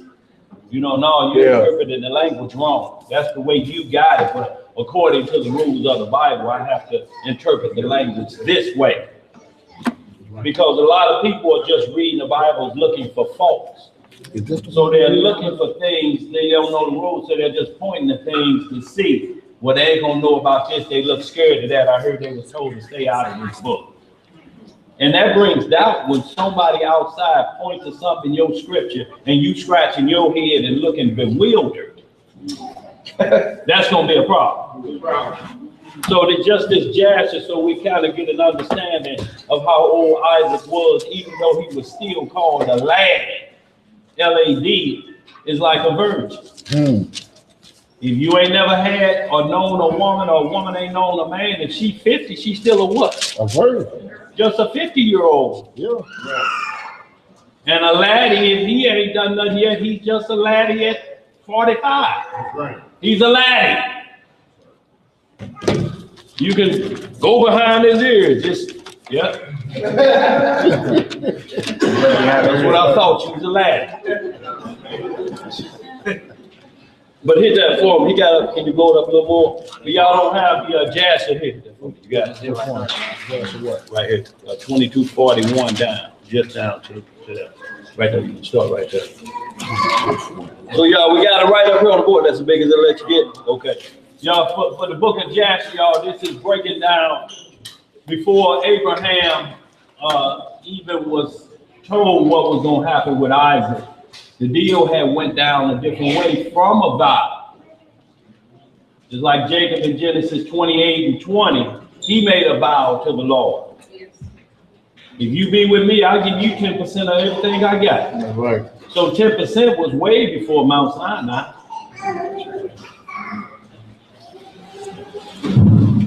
Abel gave the first of his flock, did it up before the flood. Yeah. Go ahead, bro. Read that. Y'all, this is the book of Jasher. Reading in the book of Jasher. For Jasher, chapter 22, verse 41. Reading in the book of Jasher, chapter 22, verse 41. And it reads, and when Isaac was 37 years old. How old was he? 37 years old. Right. Ishmael, his brother, was going about with him in the tent. And Ishmael boasted of himself to Isaac, saying, I was 13 years old when the Most High spoke to my father to circumcise us. And I did according to the word of the Most High, which he spoke to my father. And I gave my soul unto the Most High. And I did not transgress his word, which he commanded my father. And Isaac answered Ishmael, saying, why dost thou boast to me about this, about a little bit of thy flesh, which thou didst take from thy body, concerning which the Most High commanded thee? As the Most High liveth, the Elohim of my father Abraham, if Yahweh should say unto my father, take now thy son Isaac, and bring him up an offering before me, I would not refrain, but I would joyfully accede to it. And the Most High heard the word that Isaac spoke to Ishmael, and it seemed good in the sight of the Most High. And he thought to try Abraham in this matter. And the day arrived when the sons of Yah came and placed themselves before the Most High. And Satan also came with the sons of Yah before the Most High. And the Most High said unto Satan, whence comest thou? And Satan answered the Most High and said, from going to and fro in the earth, and from walking up and down in it. And the Most High said unto Satan, what is thy word to me concerning all the children of the earth? And Satan answered Yahweh and said, I have seen all the children of the earth who serve thee and remember thee when they require anything from thee. And when thou givest them the things which they require from thee, they sit at their they sit at their ease, and forsake thee, and they remember thee no more. Hast thou seen Abraham, the son of Terah, who at first had no children, And he served thee and erected altars to thee wherever he came, and he brought up offerings unto them. And he proclaimed thy name continually to all the children of the earth. And now that his son Isaac is born to him, he has forsaken thee. He has made a great feast for all the inhabitants of the land, and the Most High he has forgotten. So when y'all reading this, he's talking about the same thing that's mentioned in the book of Genesis when Isaac was weaned. He held a great feast for Isaac being weaned, or basically off of breast milk. So we invited a bunch of African kings, and that's in the book of Genesis. So it's saying the same thing. But he's saying throughout everybody invited, you don't see on the list, and the Lord is invited. But the Lord is invited, but this is how Satan is. The Lord is invited because everybody's coming to see the miracle child. So the Lord is getting praised because this is a 90-year-old woman just had a baby. So everybody coming to see that because that's a phenomenon. She been bearing all these years and he 99. So who he's inviting, he's still doing the work of the Lord because they know it can only, who can get that glory? Because Abraham said, look, Sarah said, my womb is dead. And Abraham said, I'm kind of a little long in the tooth on this matter. Right. So the glory is still going, but Satan tried to make it look like, you know, they done left you out. Like the Lord don't understand what Abraham's doing, you know. Like the Lord gonna say, yeah, you is right. He didn't invite me. I ain't getting no RSVP or nothing. Go ahead, read some more. Verse 52. For amidst all that he has done, he brought thee no offering, neither burnt offering nor peace offering, neither ox, lamb, nor goat of all that he killed on the day that his son was weaned, even from the time of his son's birth till now, being 37 years. He built no altar before thee, nor brought any offering to thee. For he saw that thou didst give what he requested before thee, and he therefore forsook thee. And the Most High said to Satan, hast thou thus considered my servant Abraham? For there is none like him upon earth, a perfect and an upright man before me, one that feareth Yah and avoideth evil. As I live, were I to say unto him, bring up Isaac thy son before me, he would not withhold him from me. Much more if I told him to bring up a burnt offering before me from his flock of herds. You hold right there, but that just wanted to show that the Lord already, he heard Isaac and took him up on his vow. Satan heard it too, so y'all, we have to be careful about what you let come out of your mouth, for Satan listen. You heard him, Lord, I heard him. I know you heard him say, what do you do if you grant this to him? So you gonna try him or what? We'll see if he turned his back on you when the heat get hot, when the days get cloudy. Will he stand strong like he is now? So y'all, this is our adversary listening to your words and confessions. Y'all, that's why we got to be extra careful of what, like the script he read, don't be over-minded about things, or don't be high-minded, so to speak. That's right. About what you're doing. Yeah, I'm like this, I'm like that. Don't be high-minded, because the devil hurry up and ask for a trial on you. This cat here, Lord, selling wolf tickets. You hear me? All I hear is hot air been coming out of him. And you get tried and you fail, it ain't the Lord's fault. Fail quick too. Still miserable. So y'all, that's all I want to say on that, man. Go ahead, bro. Nah, excellent point here, bro. Let's go to second Maccabees, the 7th chapter. Out to the clock. You got something? What happened if you fail that trial? What do you do with that? When you fail your trial, you still got breath in your body. Yeah. Then you keep striving. Right. Keep striving. 24/7 war, you dig? But look, when the You ain't Lord died though, so you about, still got a chance to have your business, but you don't want to make no vows to the Most High. right, You feel me? You say if it's the Most High's will, I'll fast for 3 days. right. Don't say, Lord, I vow to fast for 2 weeks. You feel me? 2 minutes go by and you ain't about that life. Yeah. But So look, that's why I tell you be circumspect in what's coming off your mouth. that's right. See, back then, everything that came off your mouth, you had to be willing to execute.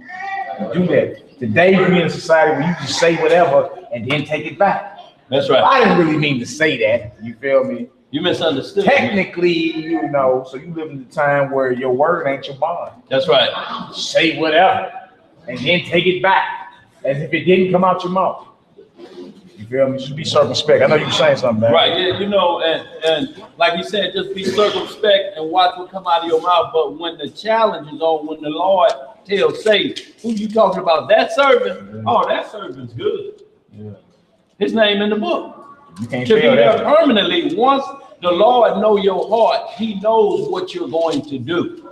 Just like he knew what David was going to do. Now, that's a difference from the trial about you versus how you recover from your own wickedness. Right. The Lord still knows what you will do if you're caught in wickedness. Will you be sorry because I got caught, or are you sorry because I broke the laws of the Heavenly Father? That's the side he's looking for. That side comes when you do something you ought not be doing and you immediately get back on track. That's what you talking about. But when Satan come and question about Job, and when he just questioned about Abraham, the Lord said, it's already fixed. I don't need no more sacrifices from Abraham. His heart is already there. I'd have made a covenant with him long before Isaac was thought about. We agreed on something in Genesis 15. I split the calf and walked through that. So way before that, he's good at that point. I made a covenant with him. So what you're talking about is child's play. You know, so that's how he would deal with Satan and let him know. Once I say they locked and loaded, they locked and loaded. Y'all, most of our trials will come in your sleep. So you would think about every day. What did you say when you was almost about to die in your sleep? Who'd you beg for? Did you holler? Right. Did you holler for mom? Holler for mom. Or did you holler for the Most High in your bed? Did you wake up and sit up and terrified? Ooh, it was just a dream. No, it's a trial.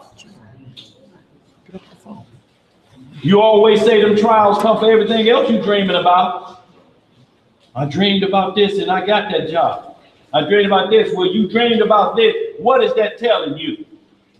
You chickened out in your sleep, so you get to wake up and try it again. Because what if you die in your sleep like that? You think the conscious realm stopped because you sleep? No, it's actively working. We said we know which hour the Lord does come. If he come in your sleeping hours, he will visit you while you sleep, and you conscious. You know everything that's going on. If it wasn't so, how do you remember it the next morning? The way you don't remember a lot of things is if it's tragic in there. Tragic.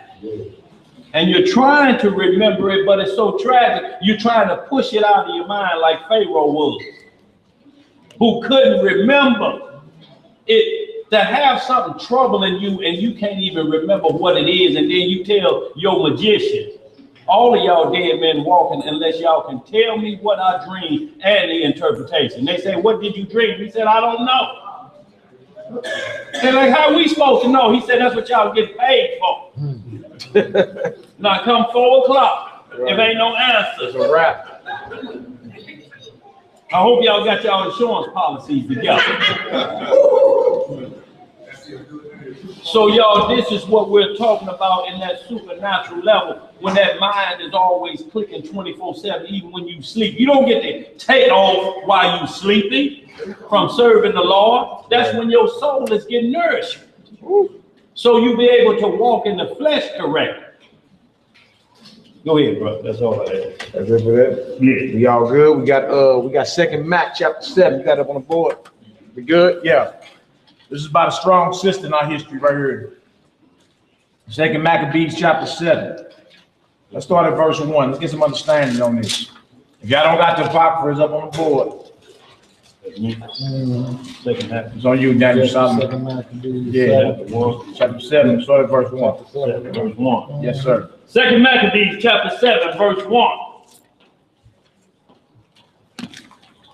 It came to pass also that 7 brethren with their mother were taken and compelled by the king against the law to taste swine's flesh, and were tormented with scourges and whips. Yeah, so his mother, she got 7 sons. The Greek tyrant that was over them was forcing them to eat swine flesh, which is an abomination for a Hebrew. You can't eat swine's flesh. It's against the law of our God to eat swine's flesh. Right? Let's read, Hebrew. But one of them that spake first said thus, what wilt thou ask or learn of us? We are ready to die, rather than to transgress the laws of our fathers. Yeah, we're ready to die or give up our life if need be. To be sacrificed if need be. You understand? Then to go against the laws of our fathers. That's a powerful mindset to have. Because today, if the price is right, the price is right, you for sale. Come on, Hebrew. Then the king, being in a rage, commanded pans and caldrons to be made hot. Dang, cauldrons and pans. What we about to do here? I thought it's just eating. It's innocent. It's just meat, huh? It's all good. Why is he so hell bent at breaking their will? Why is he so hell bent to get you to go against your creator? Yeah, it's to kill our spirit. You understand? Can't have too many of y'all thinking righteously under a righteous spirit. We'll never conquer them. That's right. So the first things first, make them transgress the laws of their God. It said in the book of Judith, chapter 5, when the outside nations was rapping about us, old boy told the king, he said, look, if you want to conquer this people, get them to break the law of their God. But if they are in league with their God, it ain't nothing you can do. You'll be fighting against God. So step number 1, when you take down Israel, is to make them go against the covenant of their God. Yes, sir. You feel me? Because their God can't dwell with them if they're doing everything against what he's saying. And look, that nations know that about us. Nations know that about us. All right, come on, Hebrew. Which forthwith being heated, he commanded to cut out the tongue of him that spake first, and to cut off the utmost parts of his body. The rest of his brethren and his mother looking on. Yeah, learn how to break you. You know, they go into all the torture tactics today, Guantanamo Bay or whatever. They originate back then. Like, see if we can break the wheel. I hear you talking now that you're down with the Most High. Or what if we heat that cauldron up over there? Who was that spake first? Cut his tongue out. Then cut him a limb from limb in front of everybody. You feel me? It's psychological. It's to disturb your psyche. They done studied you already. If we put death on the table, fear come in, everybody get to reacting totally different. You feel me? So can this break what you know to be right? That's the thing. Or would you be willing to say, you know what? I'll lay my life down before I violate my God. Could you do that? You feel me? And they got cauldrons tall as that door right there heating up. That whole line over there going in their necks. And you smelling it, you seeing it. Come on, Hebrew, let's get it. Now when he was thus maimed in all his members, he commanded him, being yet alive, to be brought to the fire, and to be fried in the pan. And as the vapor of the pan was for a good space dispersed, they exhorted one another with the mother to die manfully. To die who? Manfully, saying thus. So just because you come in with your skirt tactics, it still ain't broke the spirit of the mother and the rest of her sons. You feel me? And they just watched their sibling, and the mother just watched her son get tortured, cooked in a cauldron, extremities cut off, cut his tongue out. But they were willing to exchange, like, lay their life down to sacrifice, to give up life. Like, if that's on the table for you to go against the Most High God, then when is it your mindset gonna be like, look, later, fair, I'll die before I do that? Or are you gonna sit there and say, oh, that look like that hurt. Oh, that look hot. Oh. But then it even say on here, And the vapor of the pan was for a good space dispersed. You could smell him cooking all around. Around the house. Yeah, and the smoke was all over. Right. You talking about charred mammal's flesh? Looking at your Yeah, son. You talking about charred it's fine. Yeah. Cooking Hebrew. Yeah. But would you be fully resolved in your mind to say, look, no deal. I don't care what it is y'all got on the table. Right. You talking about the reinvented or the rebirth Roman Empire. You see what the Romans did to the Messiah? Yeah. You feel me? You talking about that times 100 now. Right. You know the torture tactics they got now? Oh, you gotta be fully resolved no matter what they got going on. You understand? Remember, your life is dedicated to the Most High God, so it don't matter what he got going on. Right? That ain't nothing you finna get you. Look, they gonna lay you down anyway for this. Right.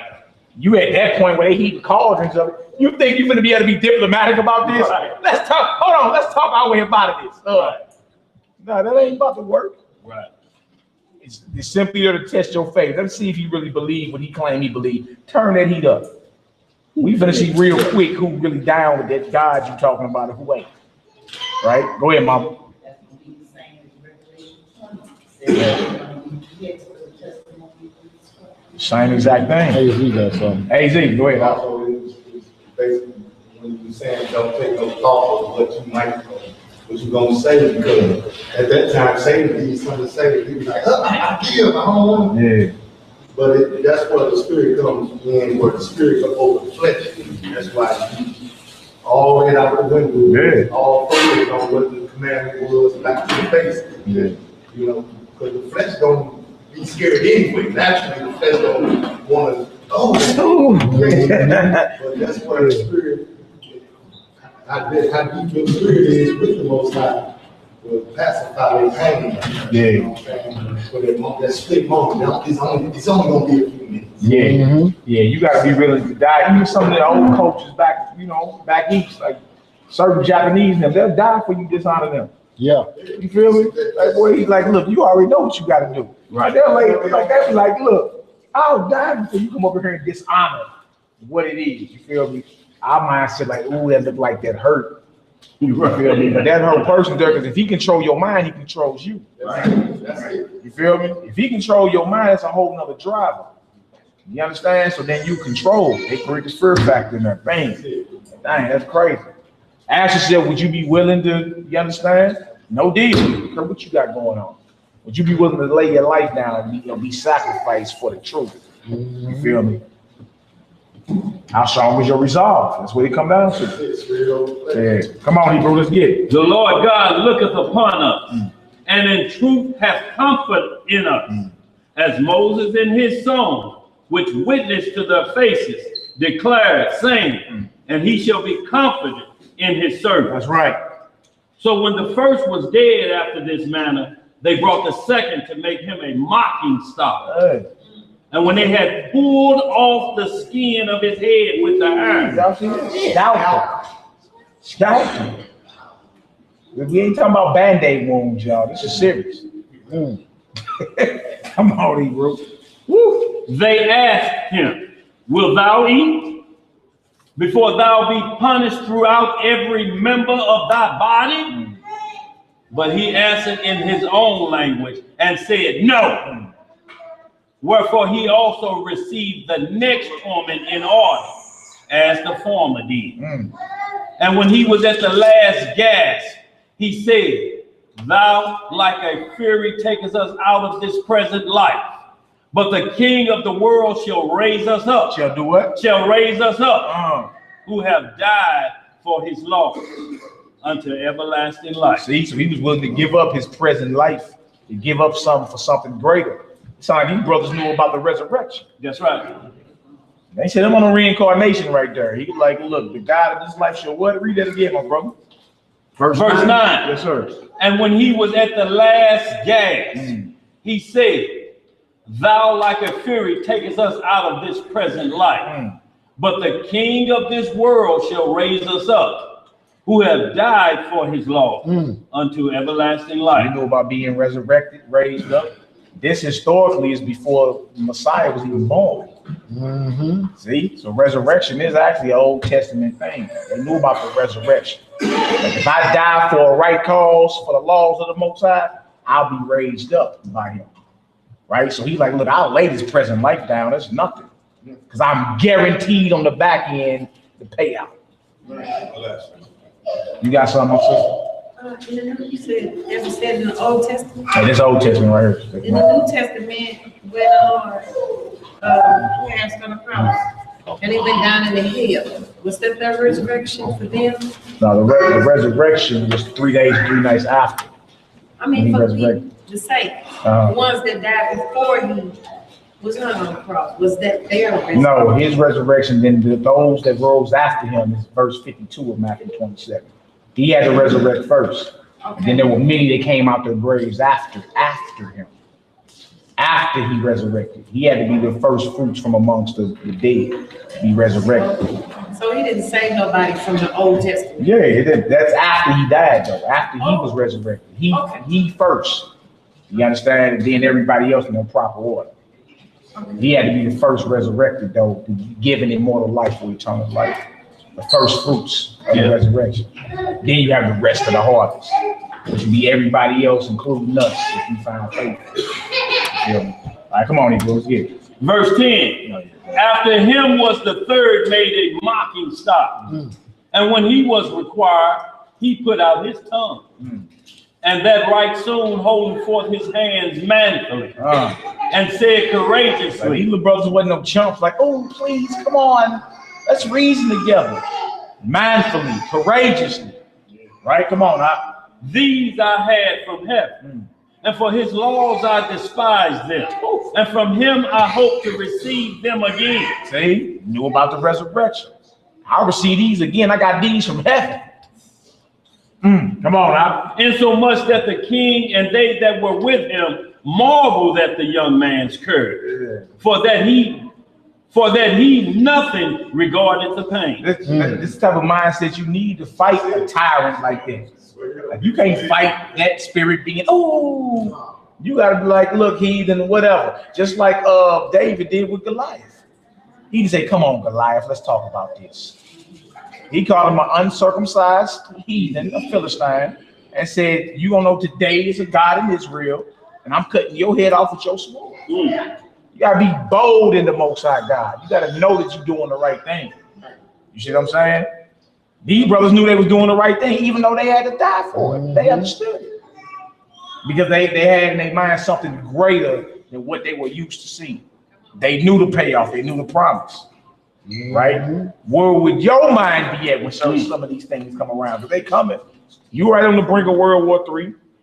You feel me? You on the brink of the dollar being dropped and mark of the beast and antichrist, and you on the brink of all that. Well, your very reality gonna change. It ain't gonna be the same. You feel me? And you gonna have to still be strong in spirit, not to waver. No matter what's going on, you're gonna have to be like that. All right, come on, Hebrew. Oh, you got something up? I was just saying, like the perfect example is like that movie Mandingo when the one that was rebelling, and they caught him and they stood him on the back of the wagon, and he was up there going off on him, and they put the noose around his throat, and he was like, yeah, whatever, and after y'all threw that, I can still kiss my Yeah, he was going up on everybody. Yeah. Even though boy that sold him out. Yeah. He was like, you hung me. You did this. Yeah. But being bold, never on being bold in the Most High, because he's gonna promise everything that he said what it was gonna be. Right. He promised us everlasting life. He promised it to us. All right, come on now. Verse 13. Now when this man was dead also, they tormented and mangled the fourth in like manner. So when he was ready to die, he said thus, it is good, being put to death by me. No, it is bad. It is good. It is sad. It is good. Go ahead. Being put to death by me, to look for hope from Yah, to be raised up again by him. As for thee, thou shalt have no resurrection to life. No reincarnation of life. No resurrection to life. He's letting him know this while he's being tormented. Like, we good, we gonna make the cut. But you evil tyrant, you won't have no resurrection of life. See? Come on, Hebrew. Afterward, they brought the fifth also and mangled him. Man. Then looked he unto the king and said, thou hast power over me. thou art corruptible. Thou doest what thou wilt. Yet think not that our nation is forsaken of Yah. Ain't that Alistair Crowley little law? Yes, sir. Do what you will. Right there. Come on, Hebrew. But abide a while, and behold this great power, how he would torment thee and thy He's seed. like, look, the Most High is all about that get back. Y'all know that. Eye for an eye, tooth for a tooth. He's about that. So like, as you torment now, you and your seed gonna be tormented. But it's unjust punishment that you give to God's chosen. Right? They knew it. It wasn't like they was trying to escape. You know what I'm saying? Just be like, look, man, we gotta die, and so be it. You feel me? But we are not going against the creator of heaven and earth. No. You feel me? The brothers that was thrown in the fiery furnace, Shadrach, Meshach, the bad Negro, right? They was like, man, I don't care if we burn up. We not bowing to you. It's not gonna happen. No deal. Right? That's the type of dedication. You feel me? Brothers willing to lay their life down and sacrifice. Esther, the queen, she told Mordecai, like, look, if I go in there, I'm dead. I can't come before him. He don't call me. He like, look, get to it. Don't think you finna be up in here living the high life. Right. While your people getting, she's like, hey, I'm gonna fast and I'm gonna go right on up in there. Willing to put your neck on the line of sacrifice. Give up something for the greater cause. You feel me? You say that's taboo. How many of y'all in here play chess? I done played chess before. That game is full of sacrifice. You got to sacrifice for the greater good of the kingdom. You feel me? There's all type of stuff you do. I work 3 jobs just so you can go to school. So you were sacrificing time and energy. That's right. Feel me? So your babies can go to school. You feel me? You always giving up something for something greater. That's where the whole concept of investing comes from. You invest a little something so you can start your own little business or whatever, because you got visions of it being successful and you can reap the rewards down the line. You do the same thing. You got to give up something. You feel me? To receive something great. And that's just how this thing works. All right, just how it works. It may be an inconvenience for you. I got to go through this again. Yeah, you don't like being inconvenienced, but you deal with it when it benefits you cornerly. And you don't like getting up early in the morning, but you know you got to pay that rent. And you get on up. You go do stuff all the time. You do stuff all the time. You don't like to do for what? For something bigger and better down the line. You figure your sacrifice and your dedication will pay off. That's why you doing it, baby. I have like 2 jobs. I picked up a side job, all just so you can go to school. Hey, you sacrifice, not here. You feel me? When are we gonna have that for our God, though? Go ahead, brother. They verbally committed, and once you committed, you keep it. I don't know why they get upset, but that's just the way it's like. You know how it is. We never satisfied.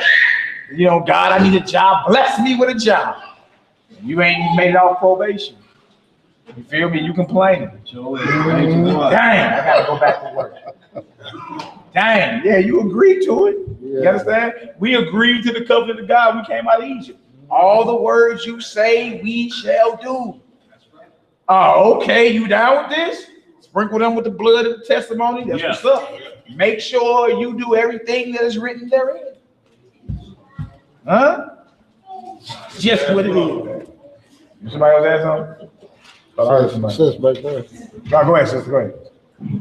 It was proposed, what would you consider to be the mark of the beast for today? Mark of the beast. Well, look, you dealing with an economic. We go to Revelation 13 about it. You dealing with a whole economic system. You feel me? You got some people claim it's an embargo on Iran. I've heard that before.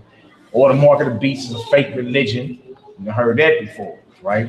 But those that receive the mark of the beast, worship the image, you feel me, or the number of his name, have no forgiveness. That's in the very next chapter. So if it's dealing with a false ideology such as Christianity or Islam, then everybody in this room is done dealing. Right. You don't receive the mark of the beast. If it's an embargo on Iran, like some people say, you understand, and their profits still go up. Like, how is that? It says no one might be able to buy or sell, save he that had the mark. Feel me? Worship the image or the number of his name. So we're dealing with a worldwide economic system. All right. Now they got mark of the beast technology out here. You feel me? They got it to where, you know, you can wave your hand, scan your retina, you know, something, and everything, access to everything from your financial records to your medical records, to everything to track you, cut off your credits. And once they collapse the dollar, you're gonna be dealing with credits and all that. You have so many credits. So with the advent of what you call ATMs, what you call them, insert the chip now if you got your debit card, you ain't gonna be able to slide it too much longer. It's gonna be it's inserting the chip now. They're getting the lingo, they prepping the flock. That's right. To slowly accept being implanted. You feel me? And that stuff is here. So you got some people say, well, now we don't believe is that, but get to the bottom of it. Are you gonna tell people that come around a fellowship with you, hey, if I was you, I would accept an RFID chip or some type of tattoo, you feel me, on my right hand so I can live a better life? Because my baby's gotta eat, you feel me? Like, how do you tell somebody, hey, dog, if I was you, I would get that, when it says there's no forgiveness for it? You feel me? So people can play, like they say it's an embargo or it's a religion, but ask them the real question. Is it okay, you feel me, when the cash drops, when it's a cash society, is it okay to go along with that little small thing about the size of a grain of rice? Can I put that in my forehead and in my right hand? I asked them cats that teach that, are you saying that's okay? You feel me? If they say, well, yeah, sister, you didn't get the memo? Yeah. You know who you're dealing with at that point. You feel me? Some people are saying that. You understand? So it's a worldwide economic, you know what I'm saying, system. Everything's tied into something. Right. You feel me? So once they start taking certain things out of circulation, you feel me, and get rid of all the paper currency, the next thing up is digital. Everybody. Right. And one of those alphabet counts teach, they gonna take that, right? Yeah, a whole bunch of them. Yeah. Really? Yeah. So you're dealing with RFID, but the mark of the beast technology been out. Right. You feel me? They chipping whole armies over there in Mexico. Certain employees are taking it that work with certain, you know what I'm saying, certain vendors or whatever. It's already out. It's just when it come down to he gonna cause all, he gonna collapse this economy and cause you and say, look, you want to continue to drive that car? You got the car note on, you want to continue living in that house? You finna have to come on and register. You understand? And so when everything shifts over, we're going to be prepared to stand up against it. Look, you transfer money right now to each other, can't you? Yeah. In each other's bank account, you can transfer money via that phone at the end of your right hand. Move money, collect bills. They got the little thing you can stick in the earphone piece. They be getting you ready, Social Security Administration, everything. You feel me? That ain't no older than the 30s, 1930 something. They getting you ready for all of it. At first, that was never supposed to be used as no type of employment or no identification, but that's what it's used for. Yeah. Gotta give everybody your social. You see what I'm saying? So they've been prepping us for it. They've been tracking us. They've been doing that. It's just the entire world is going to collapse. The entire economic markets are going to collapse, and somebody going to have to come up with a solution to keep things rolling. You feel me? And when all you got to do is take a little bit of food from people and water, and they're going to be big and they get down with any program you offer them. You understand? Because they're not spiritually awoke to what's really happening.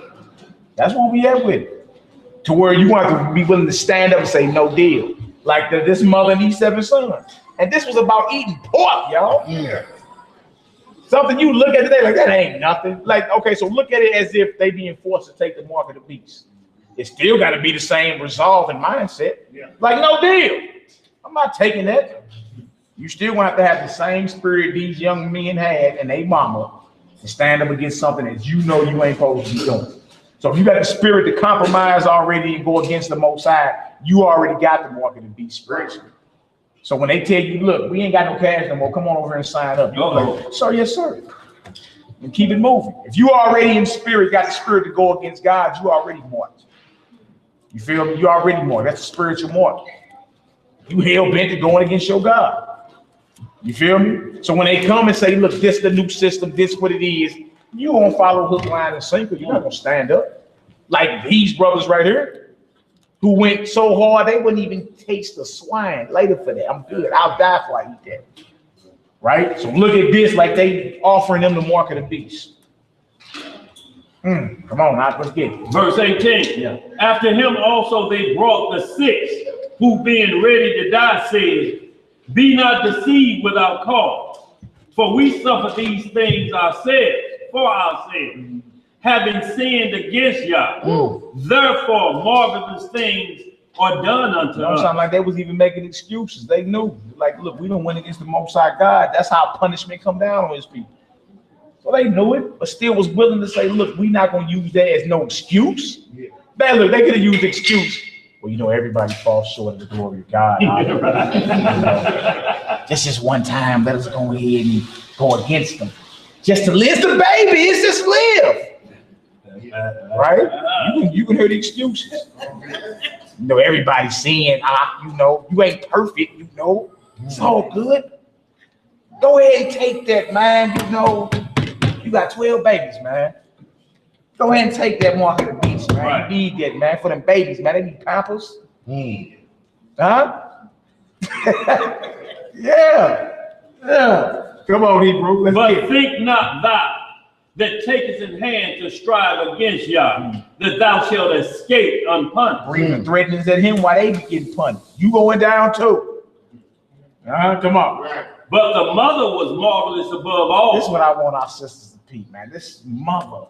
Because if that was you in that situation today, you know the conversation going totally different. Boy, look at your mama. I'm your mama. Go ahead and eat that and come on home so I can tuck you in. That's a whole nother conversation today. You finna do what? You gonna do whatever you need to do for that baby to live. You feel me? But these boys was trained from their youth, trained up. Like, look, if death come around to get you to go against your God, no deal. Okay, what you got to do? They were trained up, so then they go into the mama. Say she was more marvelous than all. So you mothers in here, ask yourself if you, in your mind, could arrive at a mindset like this. You feel me? And it don't mean that you can't get there. It don't mean the Most High ain't gonna deal with you. Just ask yourself. Because this mother right here, she's famous. She in the Bible. Right? She where you trying to get to. But it said she was marvelous. Now let's see her response. What's her response? I'm your mama. Let's see. What was her response? How did she deal with this? Right? You got something to say there? That mother you're talking about, is there any other books carrying a part of her life where you can read about her before it came to that point? Not that I know of. It's a good question. Not that I know of. It was a good question, though. Yeah, excellent question. Not that I know. I haven't read anything else about. And look, we don't even know her name. She's called the mother of 7 sons. And you know, we got a sister that make shirts. She also the mother of 7. She literally got 7 sons. Right. You know what I'm saying? But hey, to carry that title was major because the mother was more marvelous than all. Right? Marvelous. Right? Now she could have went opposite of what we about to read, but she still didn't say marvelous. That's the question. If she went against everything she knew what she was supposed to do, for the sake of her own emotion, would she have been marvelous in the eyes of God? Let's read. But the mother was marvelous above all and worthy of honorable memory. What kind of memory? Honorable memory. Not a dishonorable discharge. Huh? Not dishonorable. Honorable memory. Yeah. What this mama do? Let's read. For when she saw her 7 sons slain within the space of one day, she bare with a good courage. What kind of courage? With a good courage. Well, no, you know what you think today. Why? There wasn't none of that. So she bore that with a good courage. Because in her mind, she know the end game. That's how you get confident in the scriptures. What you see in presently might rattle you up. You might be, dang, it don't look good. You feel me? We against all hope now, y'all. That's what it is. Right. They outside with them guillotines. Like what that was happening right now. Like, hey, I got an announcement class. Hey, remember all that real Hebrew stuff you claim you believe? Right. We finna see. They outside the parking lot right now, Sister Kim. Versatile guillotines. 13 steps. Might be the ones going up to step 13. I don't know. You still there, Mama D? What's up? We gonna have to go hard around this. You know, when it's looking like it ain't no hope, you know what I'm saying? Hey, it's real easy to talk that night. Yeah. Like, yeah, I would have did that. We'll see. We'll see. And it's just us growing every day. What you say, Mama? Make sure you count the steps. Yeah. Count the 13 steps. Go ahead, Mama. I'm talking this to myself as well, because it's not what we see in the natural. It's not what we hear in the natural. That's right. It's based on what the Father has said, that we can keep here and keep our eyes on what He said in here. Right. This is what on a daily basis that I'm talking to myself, that have to remember on a daily basis. It's not what I can taste, not what I can hear, not what I can see, not even what I imagine with my own self. It's on what pleases the Creator, what pleases the true Father, what He says, and can I feel, because there are greater ones that have gone on before me. When I used to imagine what the truth. I'm sorry, Tim.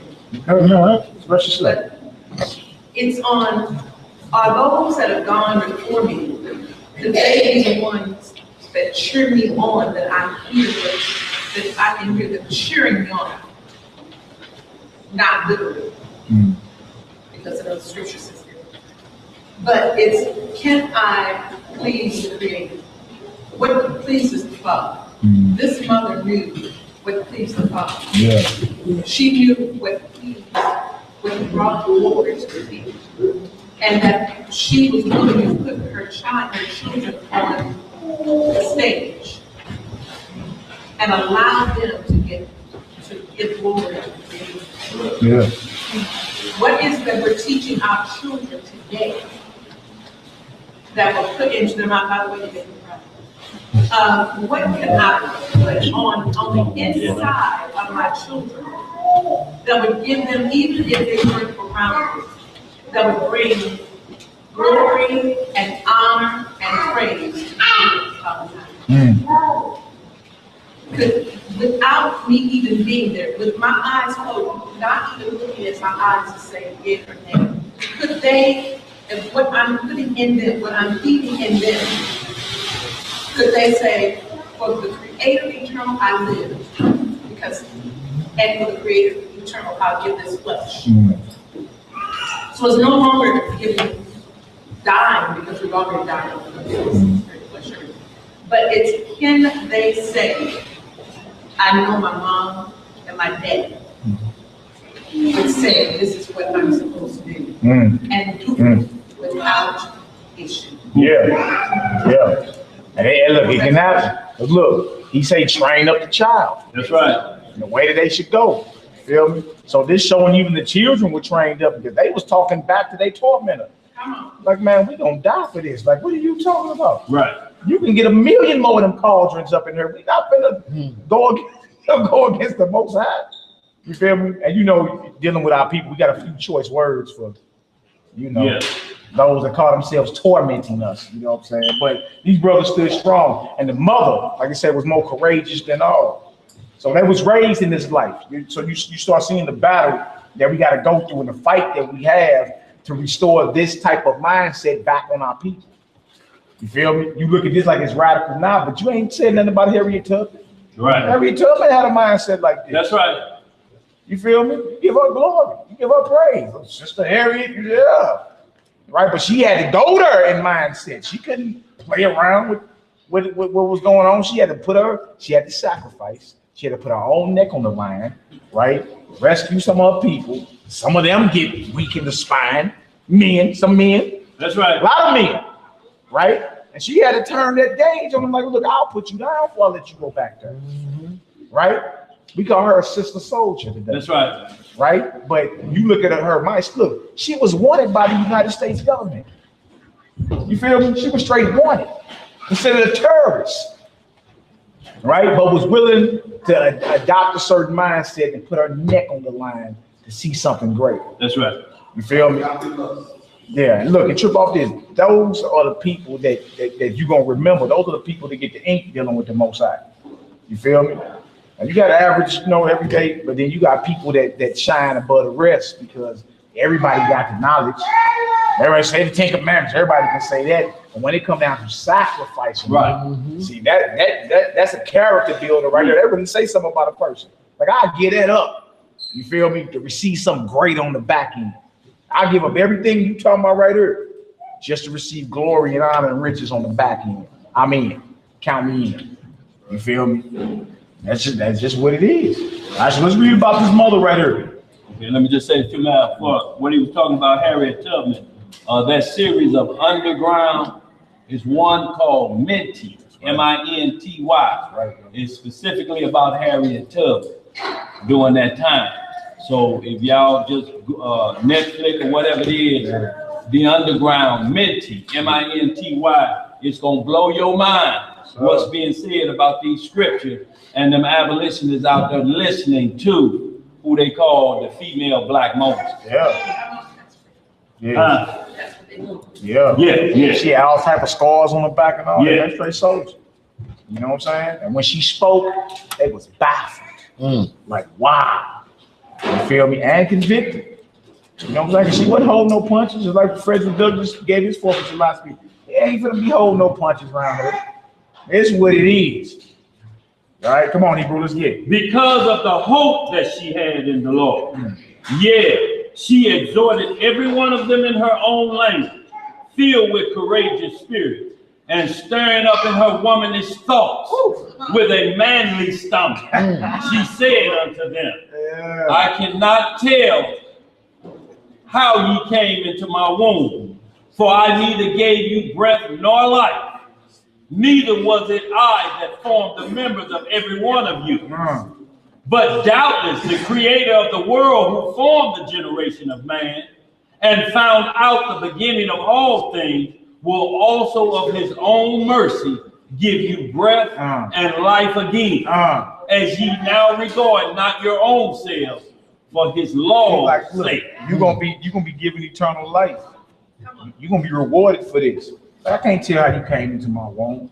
You feel me? Or, of course, not saying she don't know how the seed was planted, but understanding, like, how does everything grow within the womb of a woman? You feel me? 5 fingers on each hand, 5 toes, a nervous system, a brain, a heartbeat, ribs. Like, all this is formed. This is a miracle happening. She's like, look, I don't know how all this happened. I didn't give you breath. That was the Most High God. Right? And you will be rewarded, you understand, for not even regarding your own selves for the sake of what he commanded. That's right. You'll be rewarded for that. Right? We should find comfort in this. Right? What other God or what other book you gonna go into that's gonna give you comfort in dealing with a new world order or a tyrannical beast such as what we fight against? Where else you gonna read to give you some comfort? You read about the gods of Egypt doing any type of comfort for all their people? No, you ain't got it. Buddha and Krishna and all, you ain't got no other God on record get down for theirs. That's right. But this God right here. All right, come on now. Now Antiochus, thank you, brother, thinking himself despised and suspecting it to be a reproachful speech, while the youngest was yet alive, did not only exhort him by words, but also assured him with oaths that he would make him both a rich and happy man if he would turn from the laws of his father, and that also he would take for him his friend and trust him with the affairs. I'll make you a rich man. You the youngest boy, like you got some sense on you. Make you a rich man, wild, rich beyond your wildest dreams. You be my friend, right? But turn away from the laws. That's the key, right? Ask yourself, can you be purchased? Can you be bought into turning away from your God? If the price was right, Mike came in here with a briefcase. When crack that sucker open, boy, this is like, whoa. Boy, I'm set for life. It's just only one stipulation. You got to turn against your God. You feel me? It'll blow your mind how many so-called self-righteous men and women take the deal. It'll blow your mind. People you think so strong, man, take this deal. What you mean? Boy, I got lint in my pocket. Huh? And straight take that. You feel me? Because they don't have fear and respect for the Most High, nor do they believe in the promises and the rewards that's coming. That's right. You feel me? Once you weigh the two, it's like it's no comparison. What are you talking about? And on top of that, y'all slaves. This is not living. You know it ain't living. You feel me? You ain't no but a check or two away from being homeless. That's right. If certain things don't go and don't let you work for yourself, oh my God, man. Let certain things go wrong for the month. And you got you a contract out here. Oh, boy, you be 90 days behind quicker than you can blink. And he can walk in here with a big old suitcase and say, boy, you're free. All you got to do, is go against your God. How many of y'all can be like, no deal? My bad. I'm not no deal. My bad. No deal. Or how many of y'all be like, well, I don't know. I do kind of. How much in there? I am behind. See, that's how you know they thinking about it. They get to ask, well, how many stacks did you see? Like, what was really going on? Right. So ask yourself that, and if you ain't there, pray to the Most High to give you the strength to get there. So you don't want to be somebody that's purchased, that's easily to be bought. Like you can buy, somebody can buy you. You claim what? Shalom? Yeah, okay. Throw him a couple dollars, he'll shut up. Right. Then it's off along the way. He'll shut up quick. We done seen it. Right. We done seen it. Something go wrong with somebody, a financial burden come along or something like that. Man, that brother ain't even shaloming no more. No shalom, none of it. None. It's all an excuse. All right? Go ahead. I want to say this. We all saying and thinking about it now. We all praying right now. Hey. But every man and woman in here really think about it. When that time comes, when that moment comes, that you gotta have the courage and enough willpower, like this woman here, is straight, spirit over flesh is straight, stand on these laws, statutes, and commandments. Right. Till the death. Now we ain't just saying something that just shalom and Yahoo and all this. Yeah, that's cool, but when your life is on line, when you on that table, that's the moment that you gotta straight prepare yourself. Yeah. I mean, for real. You know what I'm saying? Yeah. I mean, that's real talk. That's a good point. You feel me? And then you look at your life like life is a roller coaster. You up and you down. So you check your down moments is the most preparing you to go without. Maybe the time comes when you want to go without. That's right. You feel me? It's what it is. Yeah, it's just what it is, bro. It's like, and you strong enough, don't never forget that we got the power. And he gave us the power. Joshua 1:1-9. Stick close to the law, statutes, commandments of the Most High, and everything will be well with you. Did not give you the courage? Look at her. He said 3 times before that. Look at her niggas. Did not tell you before speaking of law, statutes, commandments. I'm with you. Be strong and very courageous. Yeah, but look, I feel you, Jay. I mean, the task. You look at the task that was in front of the forefathers. Like they had to go over, like, look, this land right here that people living in, boy, that's taller than the skyscraper. They living there? I thought this was our land. We were just gonna move in. A smooth transition. No, y'all actually got to go to war and get all them folks up off this land. And you have to have a belief in faith to go do that. Also, we live in Revelation time. Never forget that. We talk about the scripture reading. We live in Revelation time, y'all.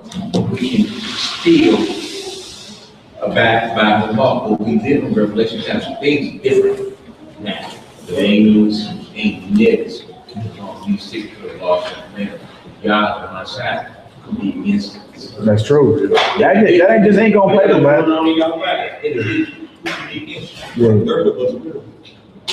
That ain't just gonna play them. It is what it is. Excellent point, bro. They're gonna fall away first. Yeah. We already know what's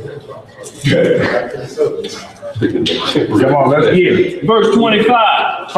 Second Maccabees chapter 7. We in verse 25. He tried to bribe him. He said, I make you a rich man.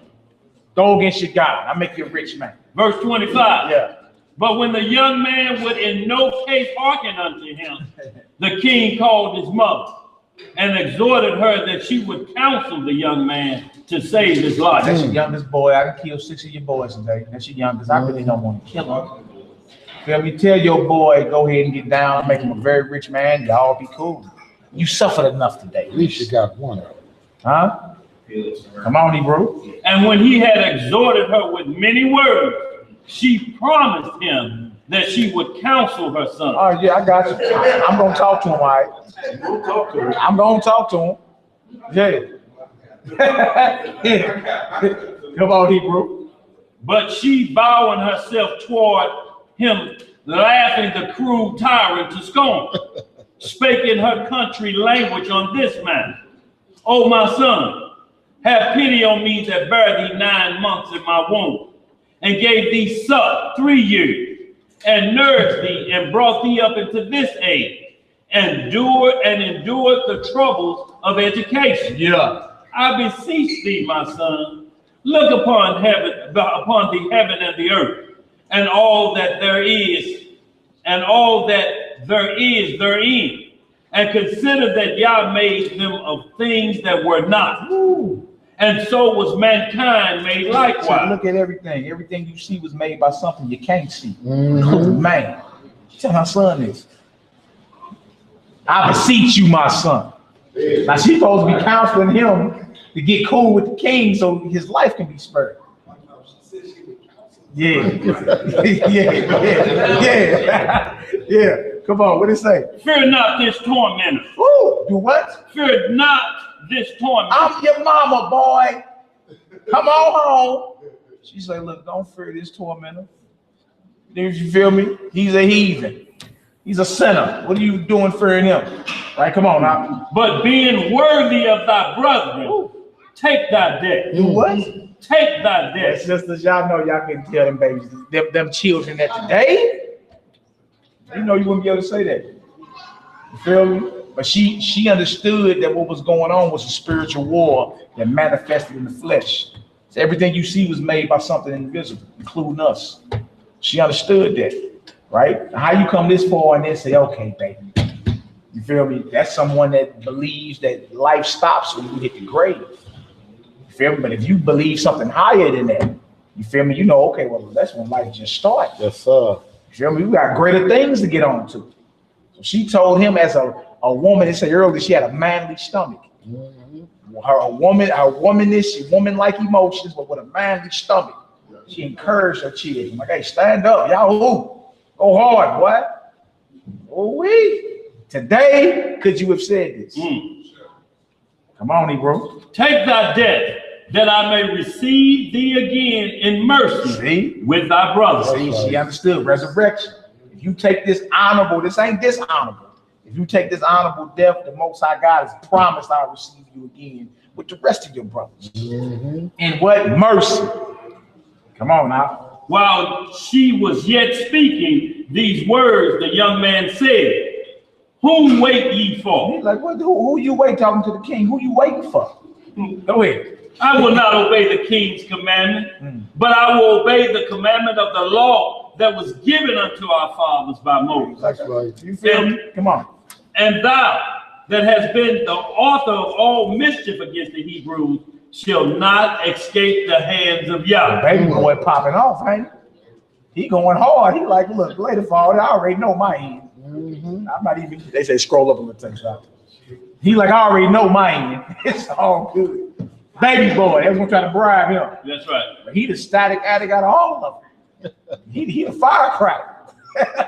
Come on, Hebrew. For we suffer because of our sins. And though the living Lord be angry with us a little while for our chastening and correction, yet he be at one again with his servants. But thou, O godless man, you, O godless heathen, come on, and of all other most wicked, be not lifted up without a cause, nor puffed up with uncertain hopes, lifting up thy hand against the servants of Yah. For thou hast not yet escaped the judgment of Almighty Yah, who seeth all things. Right out. For our brother, who now have suffered a short pain, are dead under Yah's covenant of everlasting life. But thou, through the judgment of Yah, shall receive just punishment for thy pride. But I, as my brother, offer up my body and life for the laws of our fathers, beseeching Yah that he would speedily be merciful unto our nation, and that thou by torments and plagues mayest confess that he alone is Yahweh, and that in me and my brethren the wrath of the Almighty, which is justly brought upon all our nation, may cease. Then the king, being enraged, handled him worse than all the rest, and took it grievously that he was mocked. So this man died undefiled, and put his whole trust in the Lord. Last of all, after the sons of the mother, we're going to read again. Last of all, after the sons, the mother died. Let this be enough now to have spoken concerning the idolatrous feast and the extreme torture. Yeah, see all that? That's serious there. Yeah. Right? But understood a greater cause is something higher than themselves. Right? So when we read when Messiah say you can't love father, mother, or even your own self more than you love the Most High God, they all knew that. They all knew that it's a proper order to all these things. They understood, like, look, if we turn back now, we're gonna lose everything that I raised y'all to believe. That's right. We'll lose everything. Sell out for what? Why? Because death is on the table. You understand? And desire or passion should never outweigh your reasoning, no matter what the passion is, you feel me? Or what the threat is. Like, how would that outweigh your reasoning and what it is you know you gotta do? That's right. That's a trick of the adversary. Major trick. All right, Dan, I thought you had something. Was you going? No. I just wanted to hit a little bit for time. What time is it right now? About 4:44. Just want to hit a little bit at 2 Samuel 21. And y'all, when we're talking about strength, and then y'all, we also have prophetic visions that must come to pass. You know, so when we read certain stories, y'all, that's coming upon us, there's prophecies that must not fail.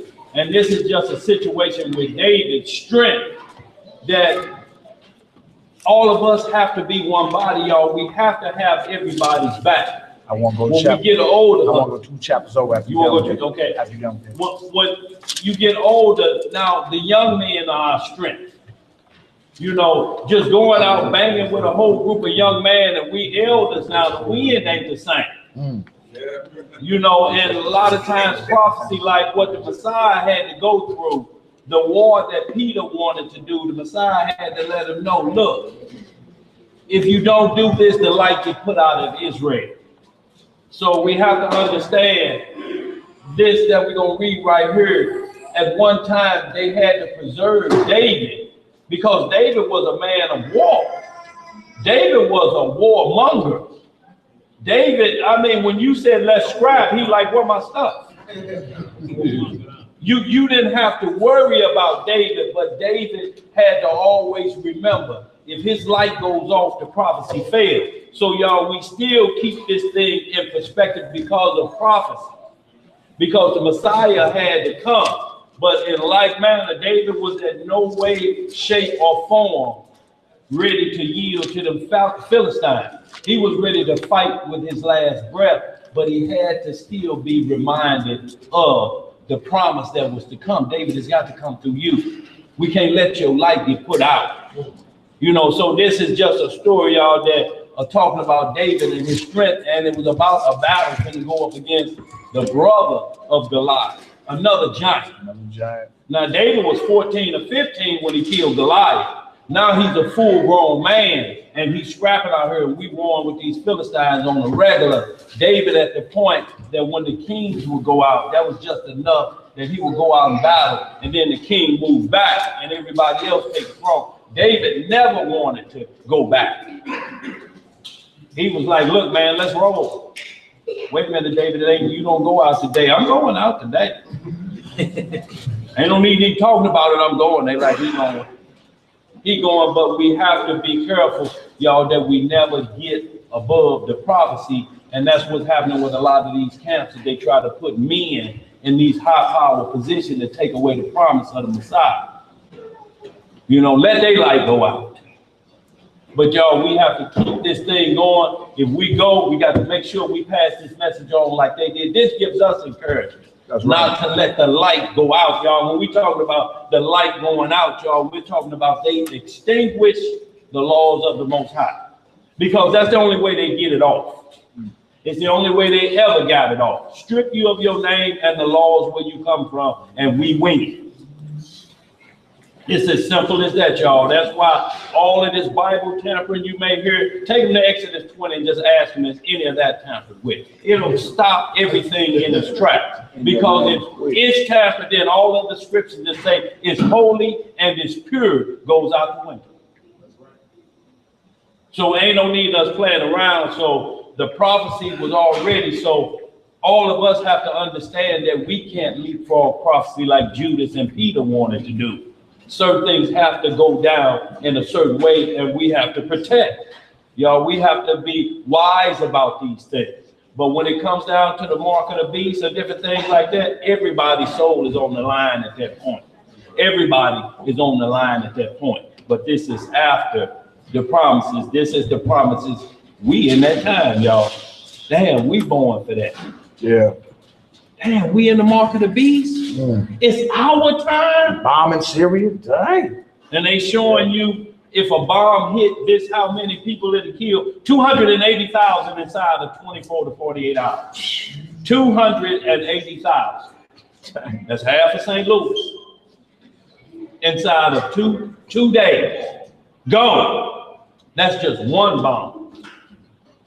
So y'all, we have to get prepared for what's coming on this earth, y'all. It ain't going away because we won't look at the news. But I just want to hit up with that 2 Samuel. Start about 21, start about verse 13.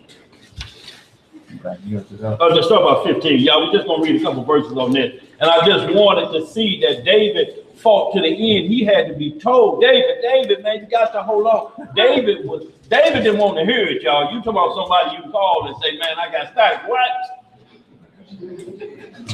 With who? Yeah. I'm on my way. Yeah. Go ahead, read a little bit of that, if you will. Me? Yeah. 2 Samuel chapter 21, verse 15. What it say? Moreover, the Philistines had yet war again with Israel.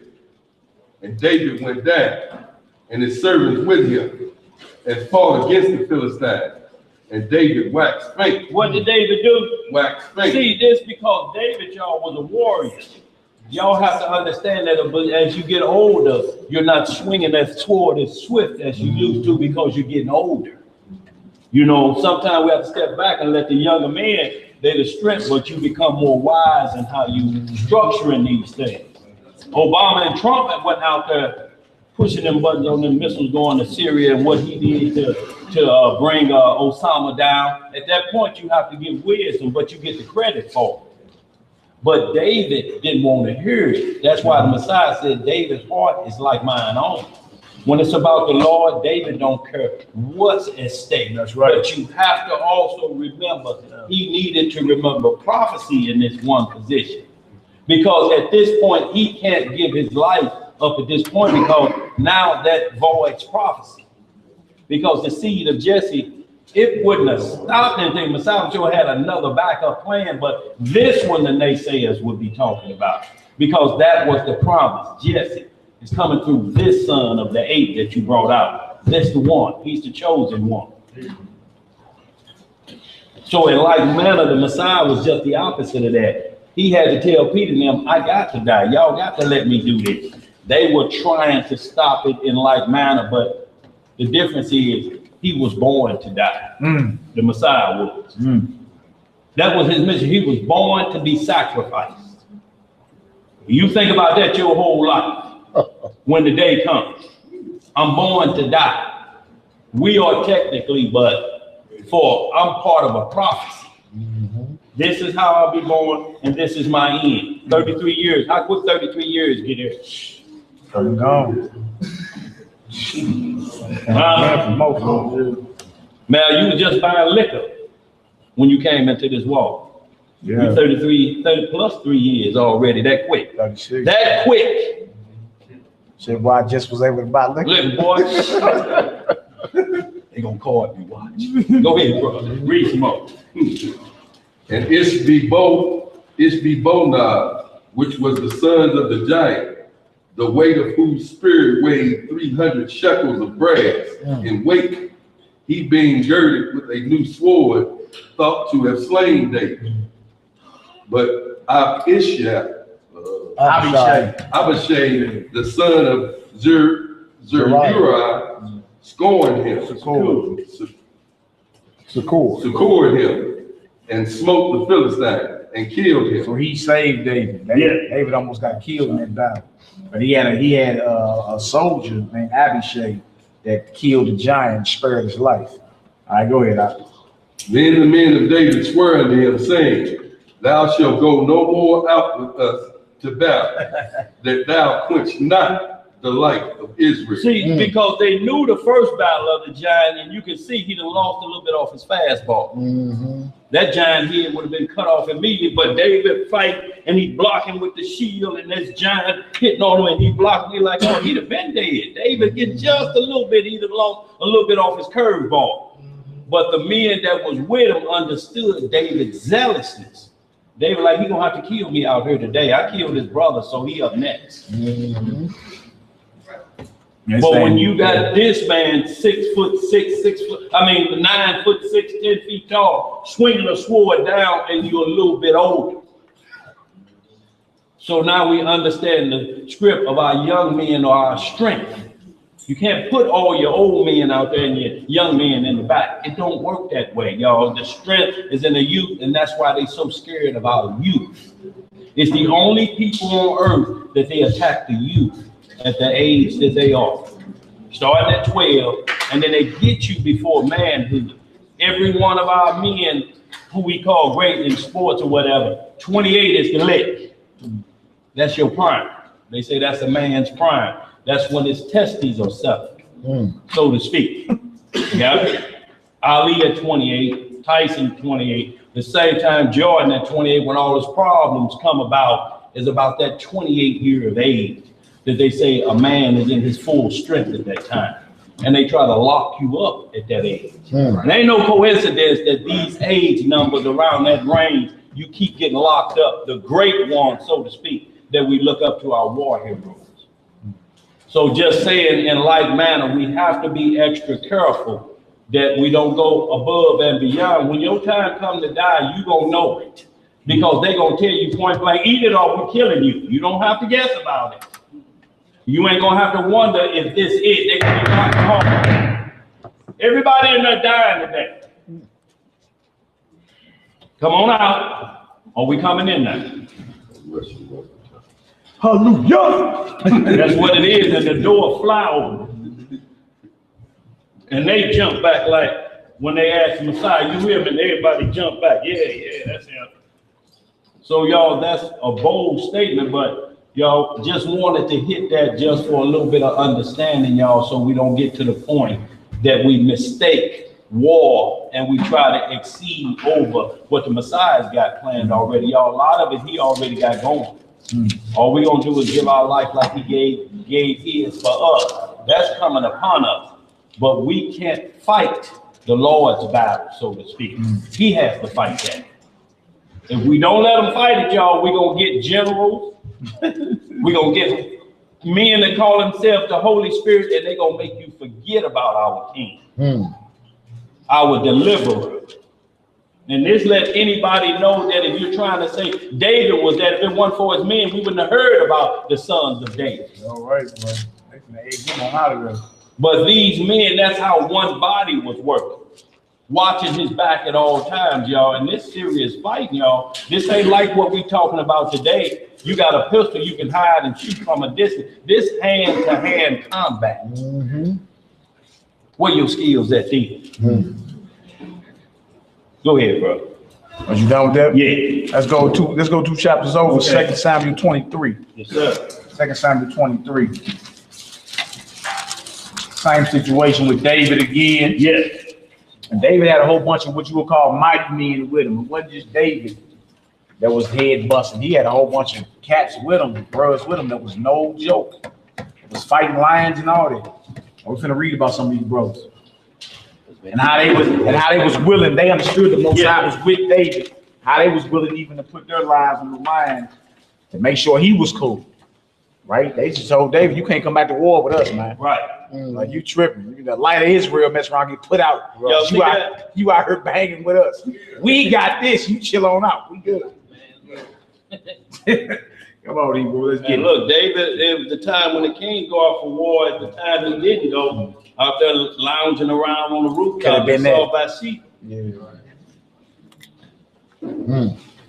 Could have been one of them situations. Yeah, where he like, no, I ain't gonna be caught with that one no more. Yeah. I'm going to war. I want to be here looking around, get in trouble and get bored and stuff. Yeah. Do what I know, what I do best. And y'all understand, David had righteous blood on his hand, but that one unrighteous blood. But David had so much blood, had even righteous killing, that the Lord said, no, David, it ain't gonna look right for you to build a temple. Everybody gonna think they have to be a killer. This is peacetime. I don't want everybody thinking that this is how you got to get it. You got to be like this. David was like that in spirit and flesh. Oof. Powerful. But knew exactly where he got it from. And it never said David quit. It said he just was waxing faint. You know where a jab or a left hook to the body ain't came in 2 rounds. You like he getting his wind. They're like, no, we ain't gonna take no chances on him getting his wind cut off. Get back, David. We'll handle this. And that's a good sign, y'all. It shows the strength is being passed on. Y'all, and that's what's gonna be passed on, y'all, to our short leggings that's up in here now, y'all. Every day the day go by, y'all, look, it's already springtime again, and most of y'all ain't put them winter clothes up yet. I'm talking about from the last winter. This how fast time is moving on us, y'all. Time is rolling on us. Go ahead, bro. 2 Samuel chapter 23, verse 8. Oh, yeah, it's good. These be the names of the mighty men whom David had. The Techmonite that sat in the seat, chief among the captains. The same was Adino, the Edomite. He left up his spirit against 800, whom he slew at one time. Yeah, bad boy. Had a few head busters on his side. This brother here was able to kill 800 people at one time. Serious. Feel like David killed Goliath. Being a lad, David had some people in his army that wasn't no joke. Right. A lot of people never trip off of it. David, the head of the nation, so he gonna get the glory of it. Similar to Trump ordering a strike somewhere and he getting the glory as if he actually dropped a bomb. That's right. You feel me? So unless you slow down, you never read about all these men that were around David. It wasn't just David that wasn't no joke. He had men around him, mighty men. You understand? That they was handling their business. All right, let's read out. After him was Eleazar, the son of Dodo, the Ahoite. Well, what happened? They want to call nobody your Ahoite around here, brother. Ahoite. That sounded crazy.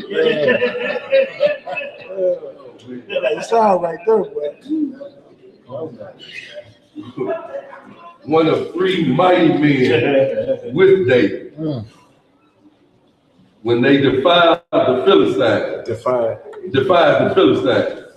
that were gathered together to battle, and the men of Israel were gone away. He arose and smote the Philistines until his back hand was weary, and his hand cleaved unto the sword. And the Elohim wrought a great victory that day, and the people returned after him only to spoil. Come on. And after him was Shammai, the son of Agi, the Harite, and the Philistines were gathered together unto a troop, where was a piece of ground full of lintels, and the people fled from the Philistines. But he stood in the midst of the ground and defended it, and slew the Philistines. And the Lord wrought a great victory. And 3 of the 30 chiefs went down, and came to David in the harvest time unto a cave of Adullam. And the troop of the Philistines pitched in the valley of Rephaim. And David was then in an hold, and the garrison of the Philistine was then in Bethlehem. The Bethlehem is where David was born. That's right. They had war, but the Philistines actually got control over the city of David at this point. Well, was the house of bread, Bethlehem.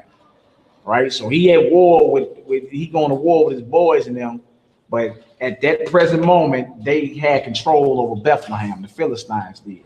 That's where David was born in. Now watch this. What does it say, y'all? And David longed and said, "Oh, that one would give me drink of water of the well of Bethlehem, which is by the gate." So he remembered how the water tasted where he grew up at. That's right. You feel me? He got all these mighty men around him. He like, well, I long for some water.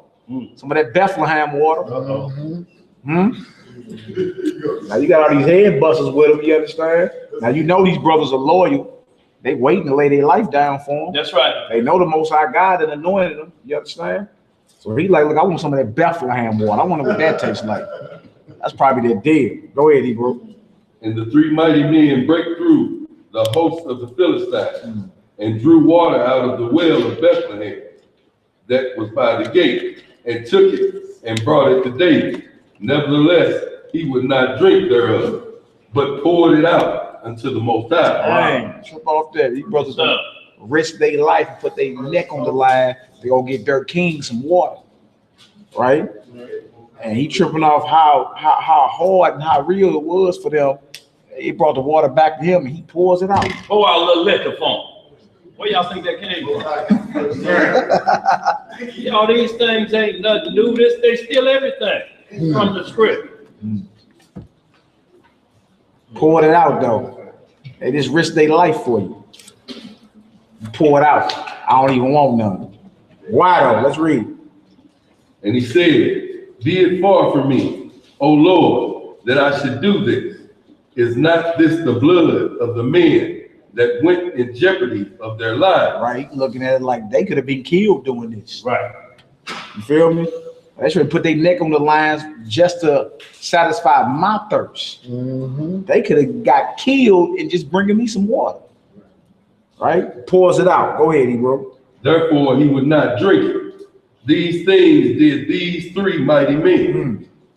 And Abishai, the brother of Joab, the son of Zeruiah, was chief among three, and he lifted up his spirit against 300 and slew them, and had the name among three. Cats ain't playing. One killing 800, he killing 3.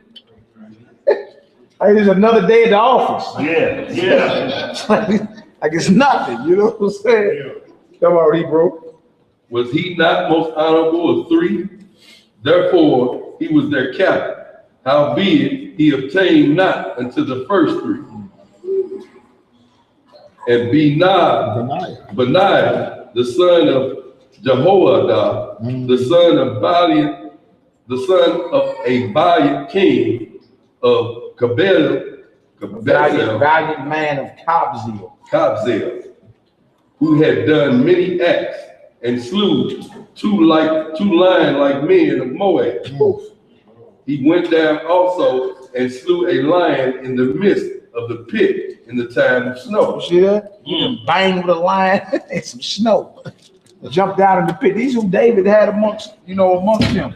Riding hard. That's right. Yeah. That was no joke. In snow, you fighting in snow, you got to get your footing together and slide over. He went to war and killed a lion. That's right. In a pit down there by himself. This is who David had around him. Serious thing. Men that would even lay their life down if they had to for the sake of the king, God's anointed. You feel me? Now look, they going that hard for David who fell short. You feel me? You got the son of the living God now, Messiah. You feel me? Like if they going that hard for David, we need to be going beyond hard for the King of Kings. That's right. You feel me? Even though David was a man after the Most High's own heart, he still got felony crimes on his jacket. You know, let's not forget that. He was a great man in the scriptures, but he still fell short.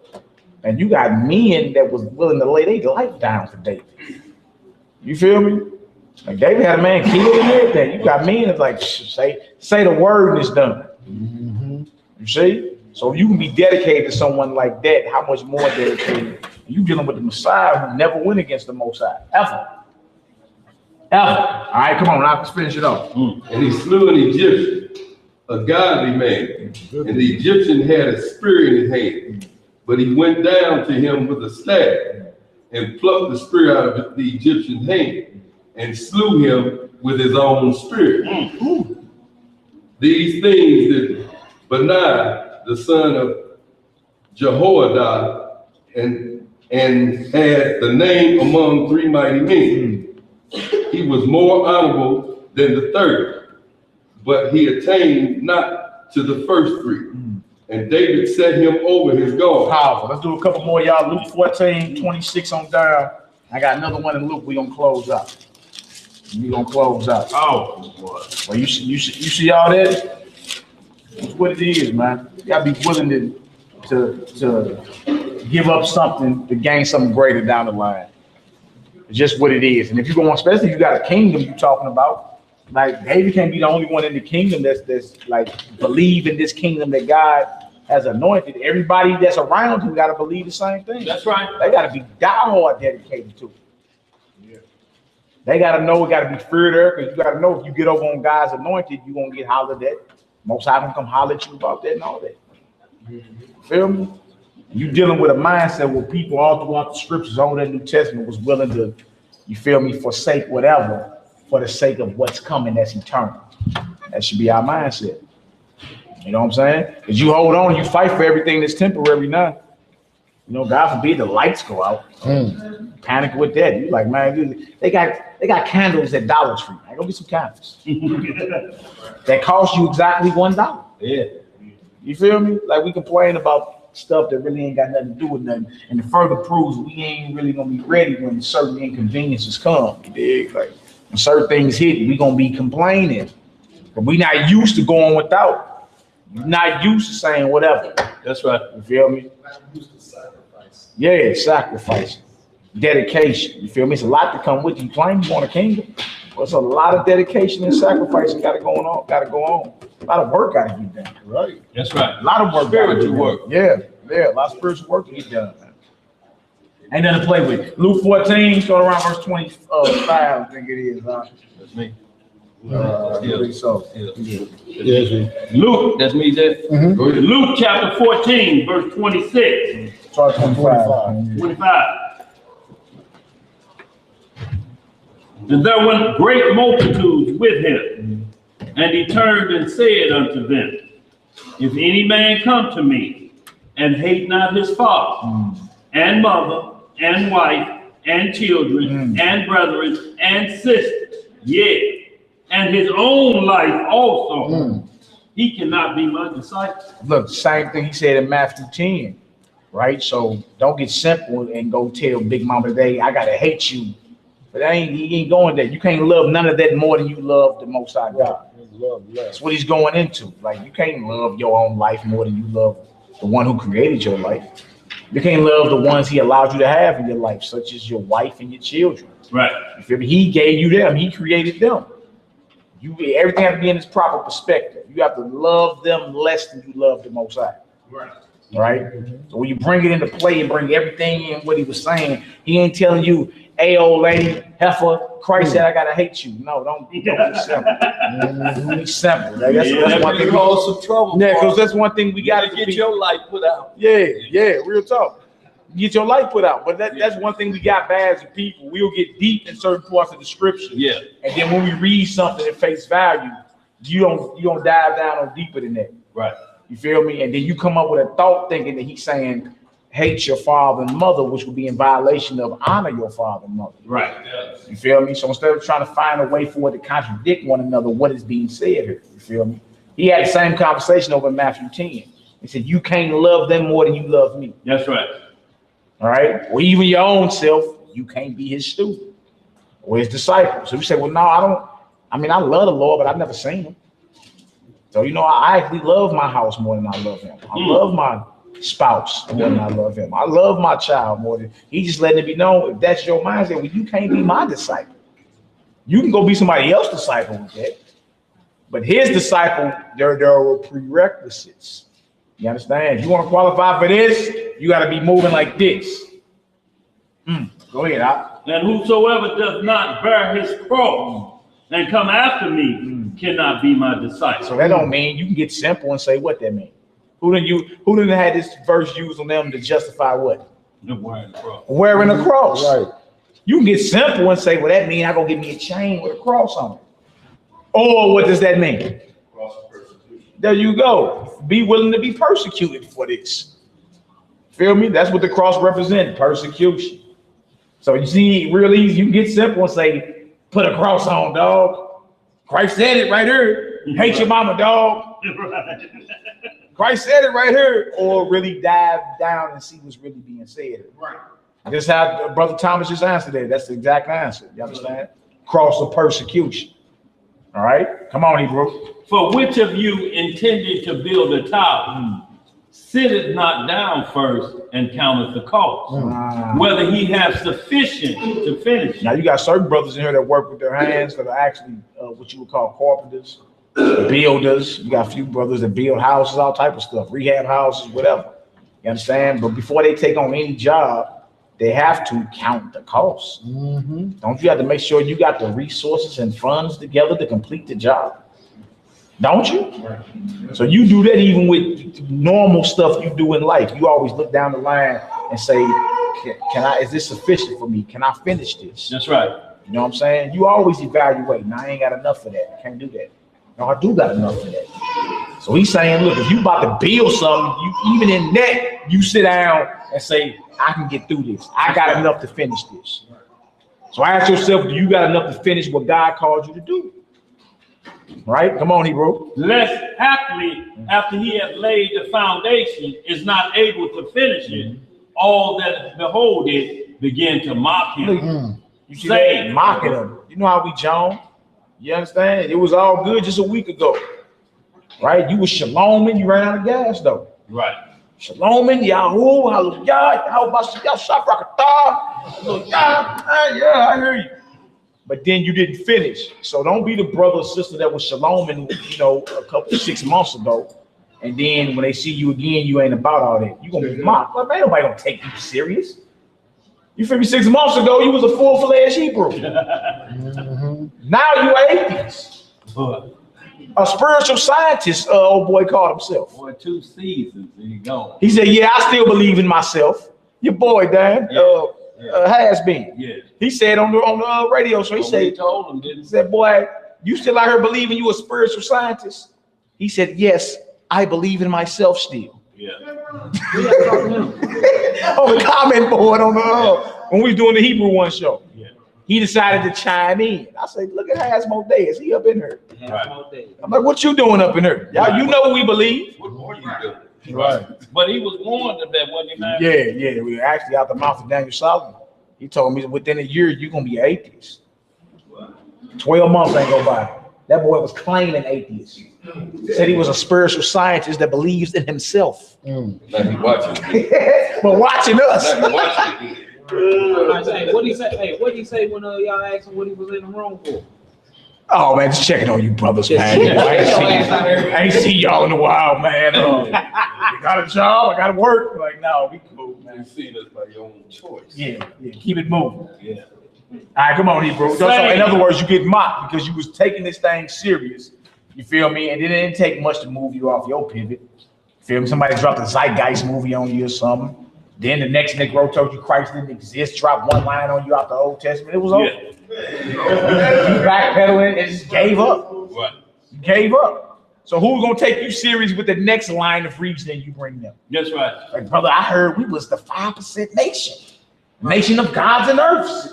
But boy, ain't nobody gonna take you serious. You was just a Muslim last year. You were Hebrew 6 months ago. Now you were atheist. And now we 5%ers. Nobody's gonna take you serious. You're gonna be mocked. A flipper and a flop. Yeah. Come on, Hebrew. Saying, this man began to build and was not able to finish. Or what king going to make war against another king sit it not down first, and consulted whether he be able with 10,000 to meet him that cometh against him with 20,000. Even when you go on a war, you got to count the cost. Do I have enough? Do we have enough troops? We got enough ammo? We got enough resources? Can we defeat them? Can we out-strategize them? Even when you go to war, you got to sit down and rap about it. That's right. You set out to build something, you got to sit down, count the cost, rap about it. Feel me? Whatever you do, you got to count the cost. Why wouldn't you be counting the cost in this?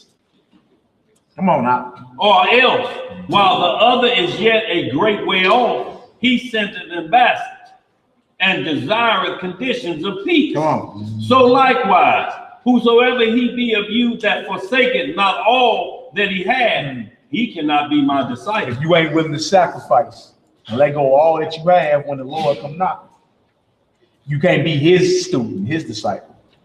You can't. Think of everybody of old. Abraham was told to leave his house and his country. Yeah, everything.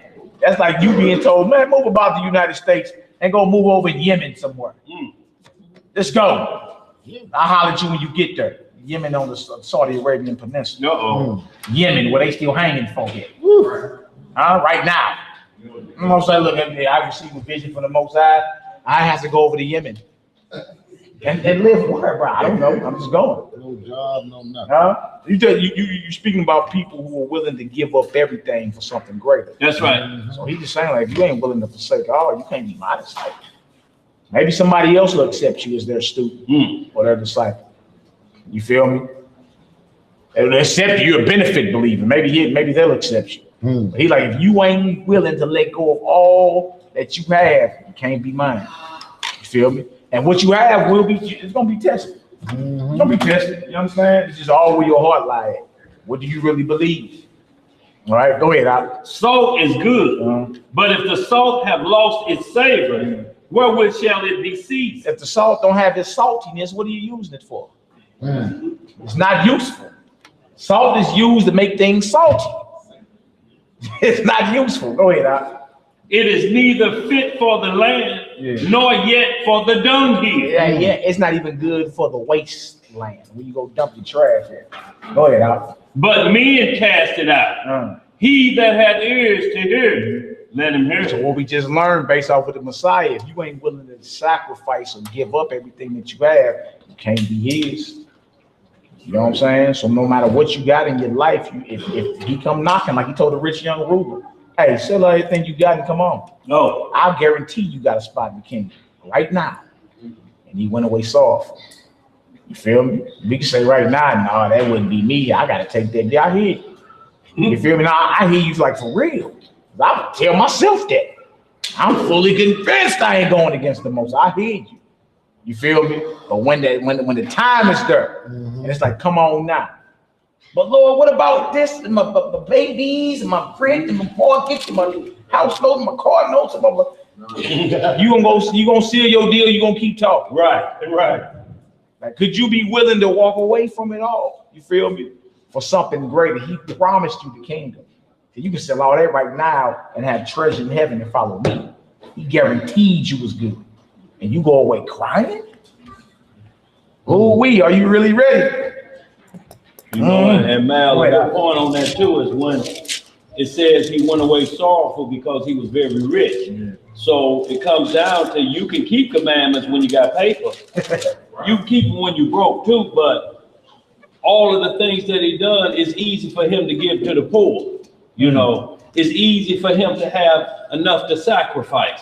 It's easy enough for him to clothe up, but all of this may be because of inherited wealth that he's keeping the commandments. Let's see if you can do it without that paper. Because you got to do it without paper because it goes from a poor man to a rich man. Death is the same for both. Paper can't buy you death. And that's what he's trying to tell them. Look, man, you can seal your deal like a thief on the crow later down the line. Seal it now, man. Let go of that man and come on roll with me. But he had great sorrow. His mind immediately went to the people, the common people suffering, trying to make a way, trying to give 2 pence in there, struggling to maintain the law. That's where his mind immediately went to, and it said because they short on paper. Right now, the Powerball will relieve all of us of most stress, probably 90% of it, except death. You still gotta die. You get Powerball today and start coughing and cough up blood. You know it ain't good. I don't care what you ate, it ain't gonna equal blood coughing up. Them hot peppers or that red pepper from the Chinese joint, that ain't doing it. That ain't the cause of it. You know about that red pepper, boy. You got all this money and you're doing things that the body, when they look at you, the best of their science to say, we don't have a repair for that. All the money you got, there's nothing on the market to buy. All we can do is prolong you in a dead state. We'll put you on life support, but what good are you doing like this for 6-7 months? I'm talking about what are you waiting for that money gonna do? All money gonna do is prolong you like this. Like Aretha Franklin did for her dad. Kept him on life support for 5 years till the money ran out. But he was set and marked for death. And there was a lot of things going on at that church he was running. A lot of things that Sam Cooke and Ray Charles talked about. I'm talking about full-fledged orgy, same-sex, animals, whatever went on Saturday night. On Saturday night before service on Sunday. Before service on Sunday. What he say it smelled like when he walked up in the bus? Sam Cooke. Grease and buttocks. Oh. Yeah. Y'all read about Aretha Franklin's daddy and his church. Sam Cooke, it said, was suspect of getting Aretha pregnant when she was 12 years old, that first child. Yeah, I know good old Aretha and her daddy. Huh? Well, Sam Cooke described that smell, boy. Ray Charles said it was so wild. He said, but I didn't mess with the cats, baby. I didn't mess with them. Only chicks, only chicks. He was letting it be known I was feeling wrist. It wasn't no man's wrist. All I was up in there, but it wasn't none of that other stuff. But he said you could smell the stench of it. So how they got it cleaned up the next morning before Sunday. Before service. Hey, man, that's messed up. Get rid of that smell. All y'all got to do is Google it. Go ahead, bro. I said that's why Aretha looked so bad and sorry. While her parents were over here, she looked like that. Right. Well, she was 12 years old. Y'all have to understand, he was a Mason, so now you have temple orgies. And he's holding a temple orgy in his church, which included, like Jeff not gave his daughter to the Most High, he gave Aretha up at this 12-year-old age to a 30-year-old man. Sam, you want this tender? No. So y'all, it's a lot of things that go on behind the scenes of what he's talking about when the devil come with a deal, and he come with them deals. You want the biggest church in this part of town. You want the biggest choir in this thing, man. I'm talking about people are giving up their souls for chicken change. Yeah. I'm talking about which in a week's time it's gonna be run out. You're gonna be through with that in a week. Look, if you get a new car and drive around the block, I mean, how many times you gonna do it before somebody just, I mean, what you expect for them to say every time you go, here you go, get that, woo, woo. After everybody done seen it, it's old news. Let's go. It's old news. Yeah. It's depreciating rapidly. You got them new gators, you can't keep holding your pants leg up by the knee and have it high so to keep them gators to keep being shown. Sooner or later, everybody seen them gators. Now you got them on with anything, swimming trunks, short. We tired of seeing them gators. Go ahead, bro. On that one, bro. All right, Luke 9, y'all, 57. 57 on that. Luke 9. Go ahead, AZ. That's almost like standing in line for a pair of shoes that everybody. Yeah. You stand in line 24 hours for a pair of shoes that everybody in line wants the same pair of shoes. That's right.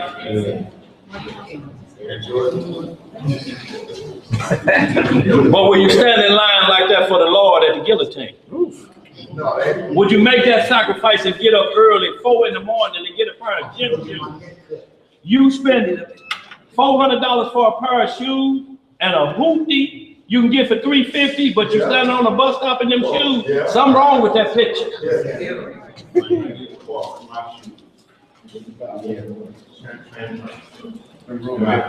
You need to be in some egg bottoms from Payless and ride. They then be smoking. But being on the bus stop with some Jordans is dangerous. Yeah, that's because you'll be standing there in stocking feet if the right car rolled by. Yeah. Go ahead, bro. Where we at? Luke 9. Yeah, Luke 9, 57 to 62. Moving on. What? Luke 9, 57. 57 through 62. Yeah, Luke 9, 57. Okay. Luke 9, what he brought? Luke chapter 9, verse 57, y'all, these last 5 verses. What's the closest song? Let's do 44.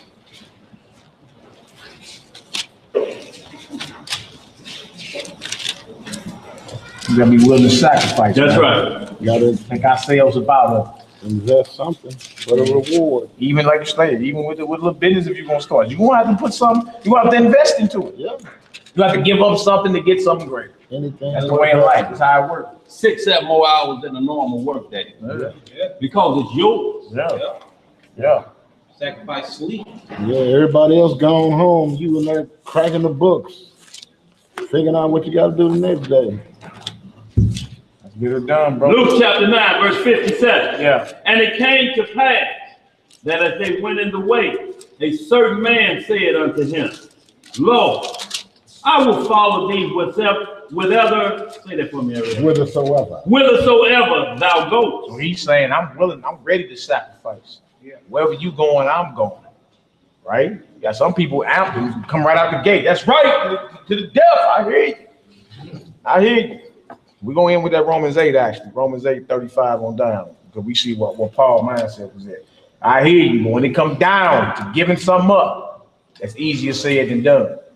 You feel me? So check yourself. It ain't saying you can't get there, but get there. Because everything that you know is life will be tested. Reality is we know it's gonna end. That's right. Very short, very soon. They was in Hawaii thinking life was over. That's 2 months ago. They thought North Korea launched a nuclear missile on Hawaii. They was throwing babies in the sewers. You know how real that is? They were throwing their little babies in the sewers in Hawaii because they got word in less than 10 minutes, your reality is about to change for everybody here. And guess who was over there with 800 million? Magic Johnson. At the same time, Trimmer. It's gone. It's over. I'm gonna die on vacation. Well, you talking about some low running? You talking about some Jesse Owens? You talking about some boy? Look, everything you know is life is over. If nuclear hit, game over. What are you talking about? We're talking about the book of Eli after that. Oh. Huh? Well, a hand wipe will get you a date. Oh. The hand wipes they give you at KFC. A Wingstop, that'll get you a date. Huh? A small little shampoo right there. Right. You understand? Right. And look, they was telling you in the book of Eli, he said, I come from a time when we didn't respect or hold any value to anything. We threw away food. We didn't monitor our water. We took everything for granted.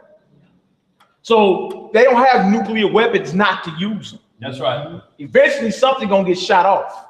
You feel me? And reality, as you know, will be over or changed. It could be if you survive that, it'll be changed for you. You understand? And look, you be like, well, no, that's too far-fetched. But think about all the casualties last night. Right. From them launching over 50 Tomahawk cruise missiles into Syria. Think about the little babies that just got home from school. You feel me? They weren't thinking nothing about it. You know what I'm saying? Probably wanted to go outside, play a little bit. Think about the elders and the women that was over there, just, you know, preparing stuff, maybe washing some clothes or whatever. Yeah. And then as soon as you blink, reality over. You see? So you got to be willing, man. Your mind got to be in certain spots to really endure this thing. You're not going to be able to endure it still holding on to a Babylonian way of thinking. It ain't going to work for you. It ain't going to work for you. You've been called back home. You feel me? So by any means necessary, we got to adopt that ancient mindset again. Of our forefathers. We reading about women that was telling their sons, take your death like a man. Know what I'm saying? We reading about men that was slaying lions and 800 people at one time. banging with lions in snow. You dealing with that type of mindset, but that mindset and the things we reading about was not attained by what we grew up thinking was right. You feel me? We've been programmed backwards here. Everything's backwards. All right, come on, Hebrew, let's get this. And Yeshua said unto him, foxes have holes, and birds of the air have nests, but the Son of Man have not where to lay his head. Yeah, you got to count the cost. See, like, you gonna follow me, I don't have no place to live. The Son of the living God, because he was always on the move. You feel me? So he didn't have no regular spot to call his home. He was always on the move, doing what God called him to do. So step number one, if you come in to serve Messiah, he like, look, the birds, you feel me, and the foxes, I don't even know where I'm laying my head tonight. You sure you want to follow me? You see, you willing to get it up and sleep a little bit uncomfortable? You imagine the floors, you have to sleep in the corner sometimes and get on up and keep it moving, make a little pallet on the floor, right? You used to your little Serta mattress and pillow top on it, you did? Right. Everything comfortable. Boy. You used to that, but could you sleep on the floor if you had to, on the ground? You understand why it's good we be going camping, get a little bit of it. These bros be having air mattresses and all that. This ain't the wilderness. What is Hebrew got a bar set up? No, seats and what? other seats. He go kick it in the wilderness. Yes, sir. Come on, Hebrew, let's get it. Verse 59, and he said unto another, follow me. But he said, Lord, suffer me first to go and bury my father.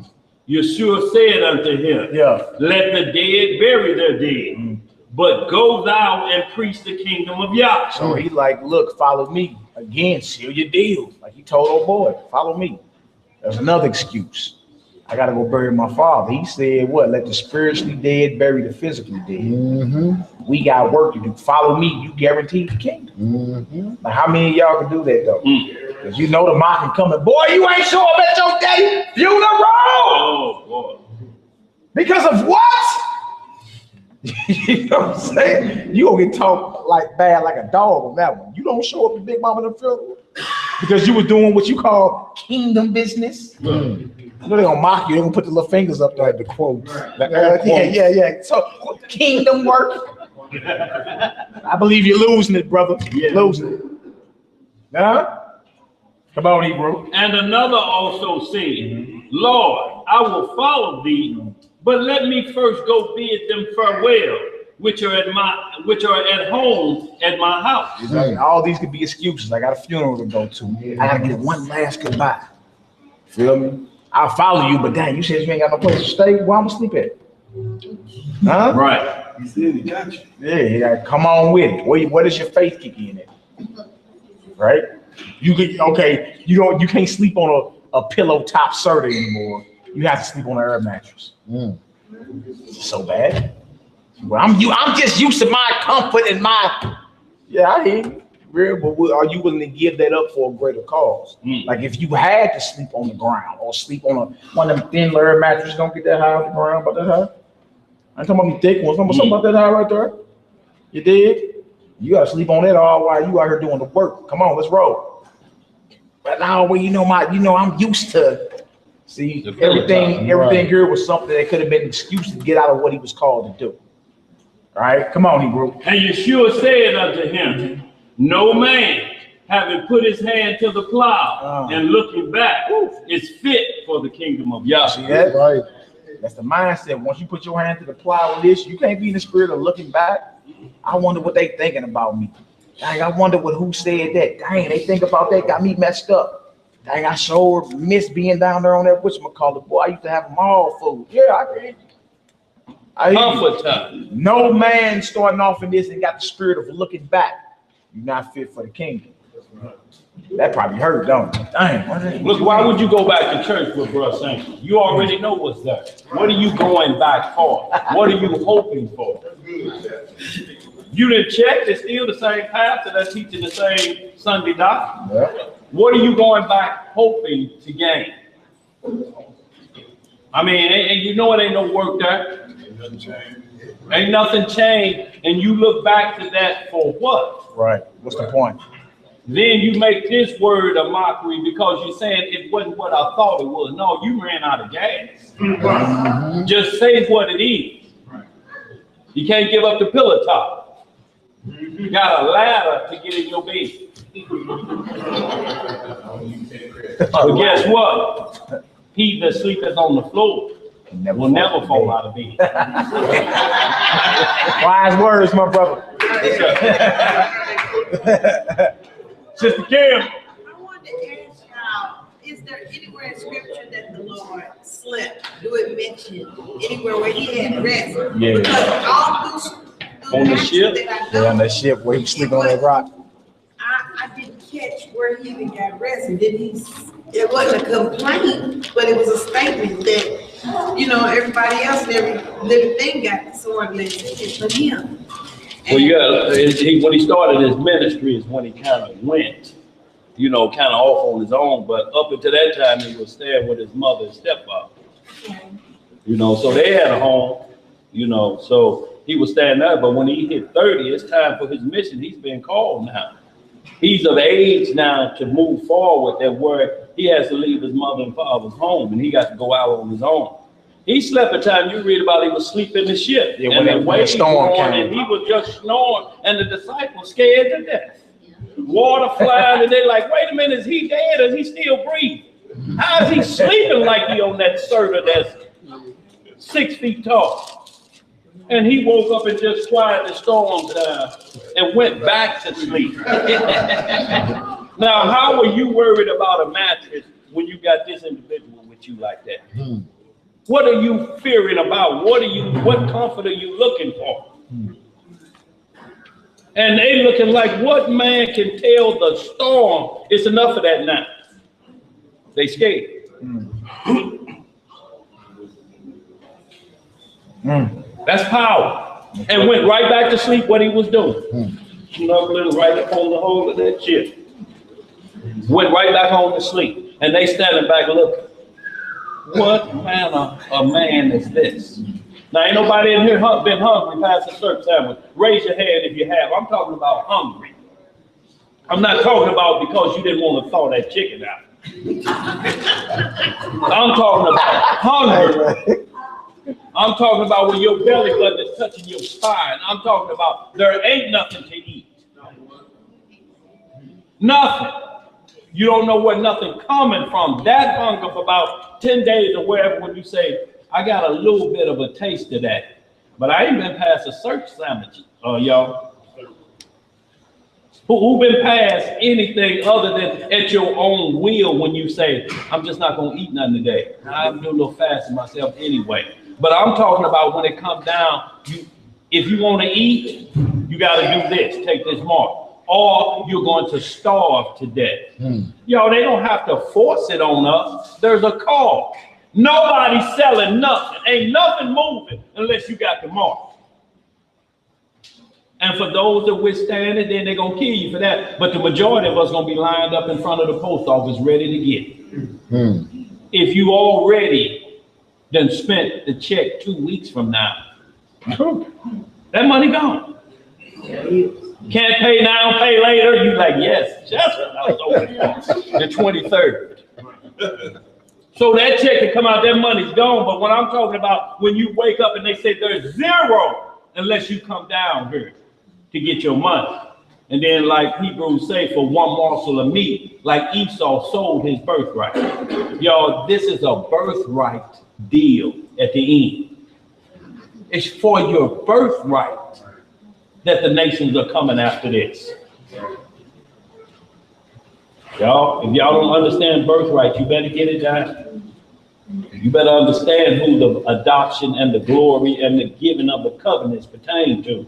You give that up for one piece of bread, change. But y'all keep watching because it's at our door. Blocking it out ain't gonna make it go away. When your landlord knock on the door, who's in this apartment? Me. All these windows blocked up. What's going on? I don't want to look out. Well, by the way, I just come here to let you know if you're gonna keep paying your rent and staying here, these men out here with a mark. What you gonna do then with the windows blinds shut and the doors all sealed up? To stay sealed up like that, you're gonna take the mark of the beast. And God forbid it's winter time.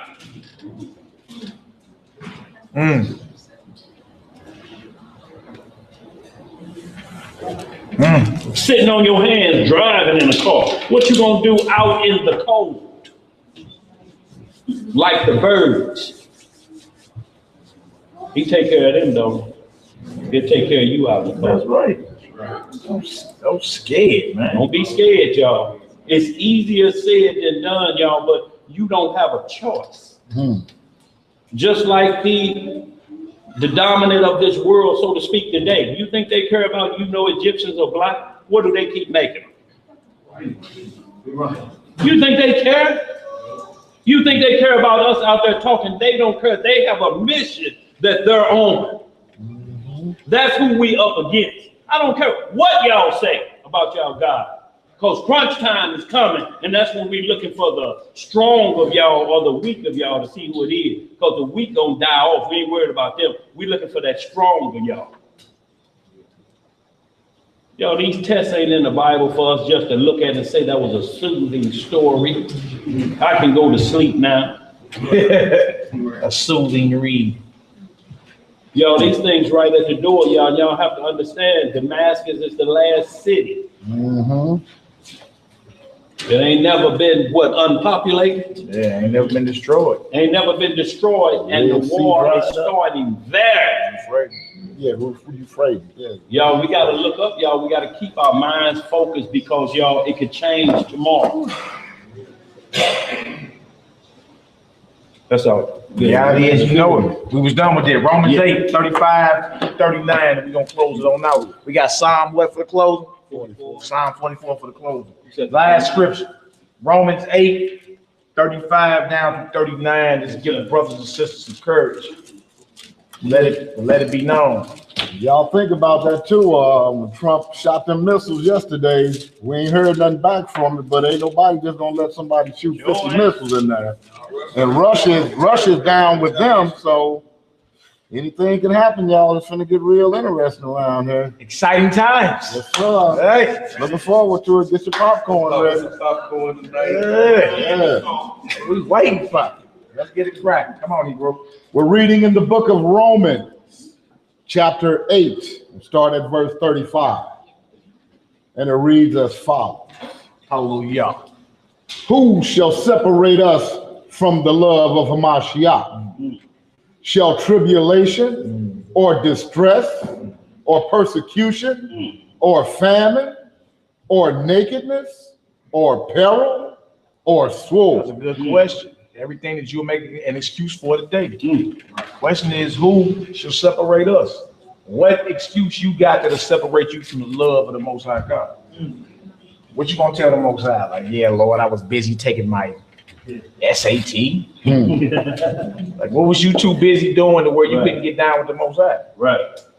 Come on now. As it is written, Yeah. for thy sake we are killed all the day long. We are accounted as sheep for the slaughter. We're going to be reading that psalm too. That's the one we just... 44. Yeah. Look at that, boy. You can't make this up. Can't make it up. Verse 37. Nay, in all these things we are more than conquerors through him that loved us. I either believe that or it just ain't gonna pay. You gotta believe like we gonna conquer whatever. In the end, we win all this thing. You feel me? So to give up something right now for the greatest reward ever, that's when you look at it in its proper perspective, like that ain't nothing. You know what I'm saying? Like that's really not much to ask for. Like in exchange for your son giving his life, I must dedicate mine. That's not even much to ask for. No. That's your reasonable service. Right. That's what it said. That's what you should be doing. Right. Come on now. Verse 38. Yeah. For I am persuaded. I am persuaded. I am what? Persuaded. What do it mean to be persuaded? Convinced. I'm fully and thoroughly convinced. You know both the Father and the nature. You know both. repercussions of your actions. Yeah. To be fully convinced. Yeah. You know what I'm saying? You measure it out. Count the I know what it is. Yep. And I know the negative. I know the good that's coming, the kingdom. I get a crown. You feel me? And I know everything I'm gonna have to go through and give up to get that. Yes, sir. You feel me? All worth it, don't. I'm fully persuaded. Some people say, well, don't say, look, right here, Paul going on record say, look, I don't care what gets thrown at me. I am fully convinced. Right. That's what it is. Fully persuaded. That kind of mindset. In other words, you can't be unsure, can you? Right. Like, how you gonna wage war in the spirit and you're not sure about what you're doing? Fence track. You really don't believe what it is you're supposed to be doing. So how are you gonna be successful anyway? In spiritual warfare that manifests in the flesh. Paul, like, man, I'm thoroughly convinced. I am fully persuaded. Type of mindset you need to combat this wickedness that's coming at you. You gotta be thoroughly convinced. No dead. Final answer. All right, come on now. For I am persuaded that neither death nor life, nor angels, nor principalities, nor powers, nor things present, nor things to come. Don't matter. Come on. Nor height, nor depth, nor any other creature shall be able to separate us from the love of our Elohim, which is in Hamashiach, Yahweh Shah, our Master. You see that? Woo! Yeah, Lord, yeah. See how that encouraged you? You be like, dang, okay, yeah. If Paul persuaded, I'm persuaded. And he said, it don't matter what they throw at me. Bring it. I'm all in. You feel me? And that's the kind of spirit you got to have in this hour. You got to be all in. You can't be unsure. You feel me? You can't be fence straddling. You got to be like, look, I'm all in. Final answer. That's it. You understand? Chips all the way to the middle of the table. Final answer. I'm all in. You feel me? Because you know in the end we win. All right. So we about to close out. Any announcements before we pray though, Dan? No, I'm good. No announcements? No announcements. Sister? Sister Debaria, her husband went into the hospital. She said, mentioned that she was sorry. She was Oh, sister, sister, with the silver straight. sister, yeah. They was at Passover. The warrior, yeah. Yes, they was They was at the Passover. They was at her husband in the hospital. Yeah, man. I'm sorry, worldwide prayers on that. Don't get me wrong, but I kind of forgot. I think she said it was cancer that they're working with. She had cancer? He's got cancer, so I don't know if he's getting treatment or something like that. Yeah. When we see it, we need to rap to it. Right. You know what I'm saying? And see whatever it is. And that's also something too. We ain't got to be intimidated by so-called diagnosis. That's right. Disease. So the Most High God, what you claim, whoever got it. Right. If the possibility is there, the possibility can be gone. That's right. That's right. You know what I'm saying? So we need to be doing that, praying for one another. You know what I'm saying? Using our apothecaries on deck. You got brothers. That's right. We got, you use all that, man. It's there at our disposal. Resources, you dig? All right, we good. Psalm 44, closing prayer. We all good?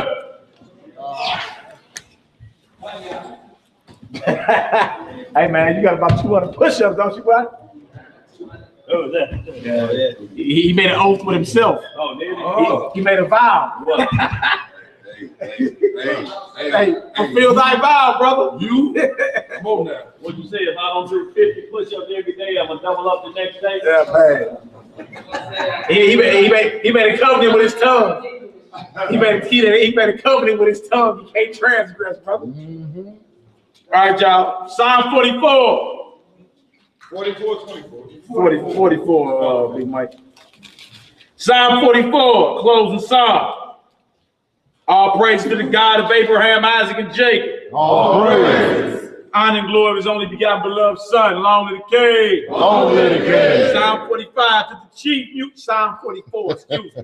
To the chief musician for the sons of Korah. We have heard with our ears, O Yah. Our fathers have told us what work thou didst in their days, in the times of old. How thou didst drive out the heathen with thy hand, and planted them, how thou didst afflict the people, and cast them out. For they got not the land in possession by their own sword, neither did their own arm save them, but thy right hand, and thine arm, and the light of thy countenance, because thou hadst a favor unto them. Thou art my king, O Yah. Command deliverances for Jacob. Through thee will we push down our enemies. Through thy name will we tread them under that rise up against us. For I will not trust in my bow, neither shall my sword save me. But thou hast saved us from our enemies, and hast put them to shame that hated us. In Yah we boast all the day long, and praise thy name forever. Selah. Selah. But thou wast cast off and put us to shame, and goest not forth with our armies.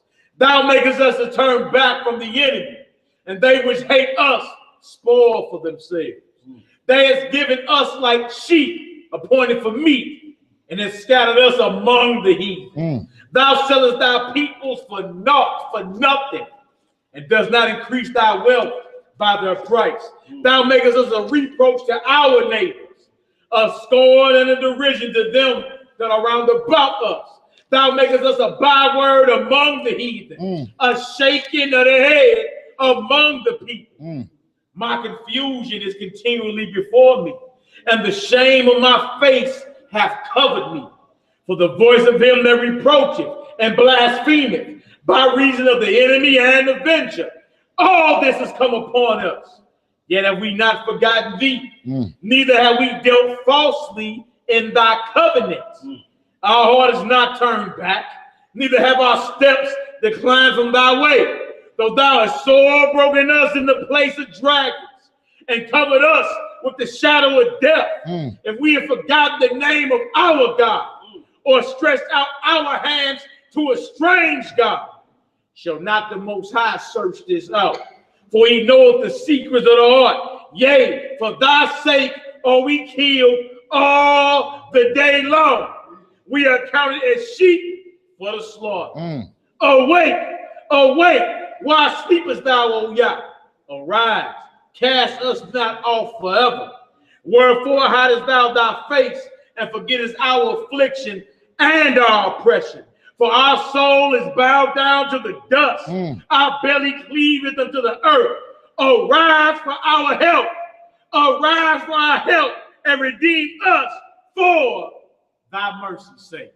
Hallelujah! Selah! Y'all got a shepherd. Y'all be ready to appreciate.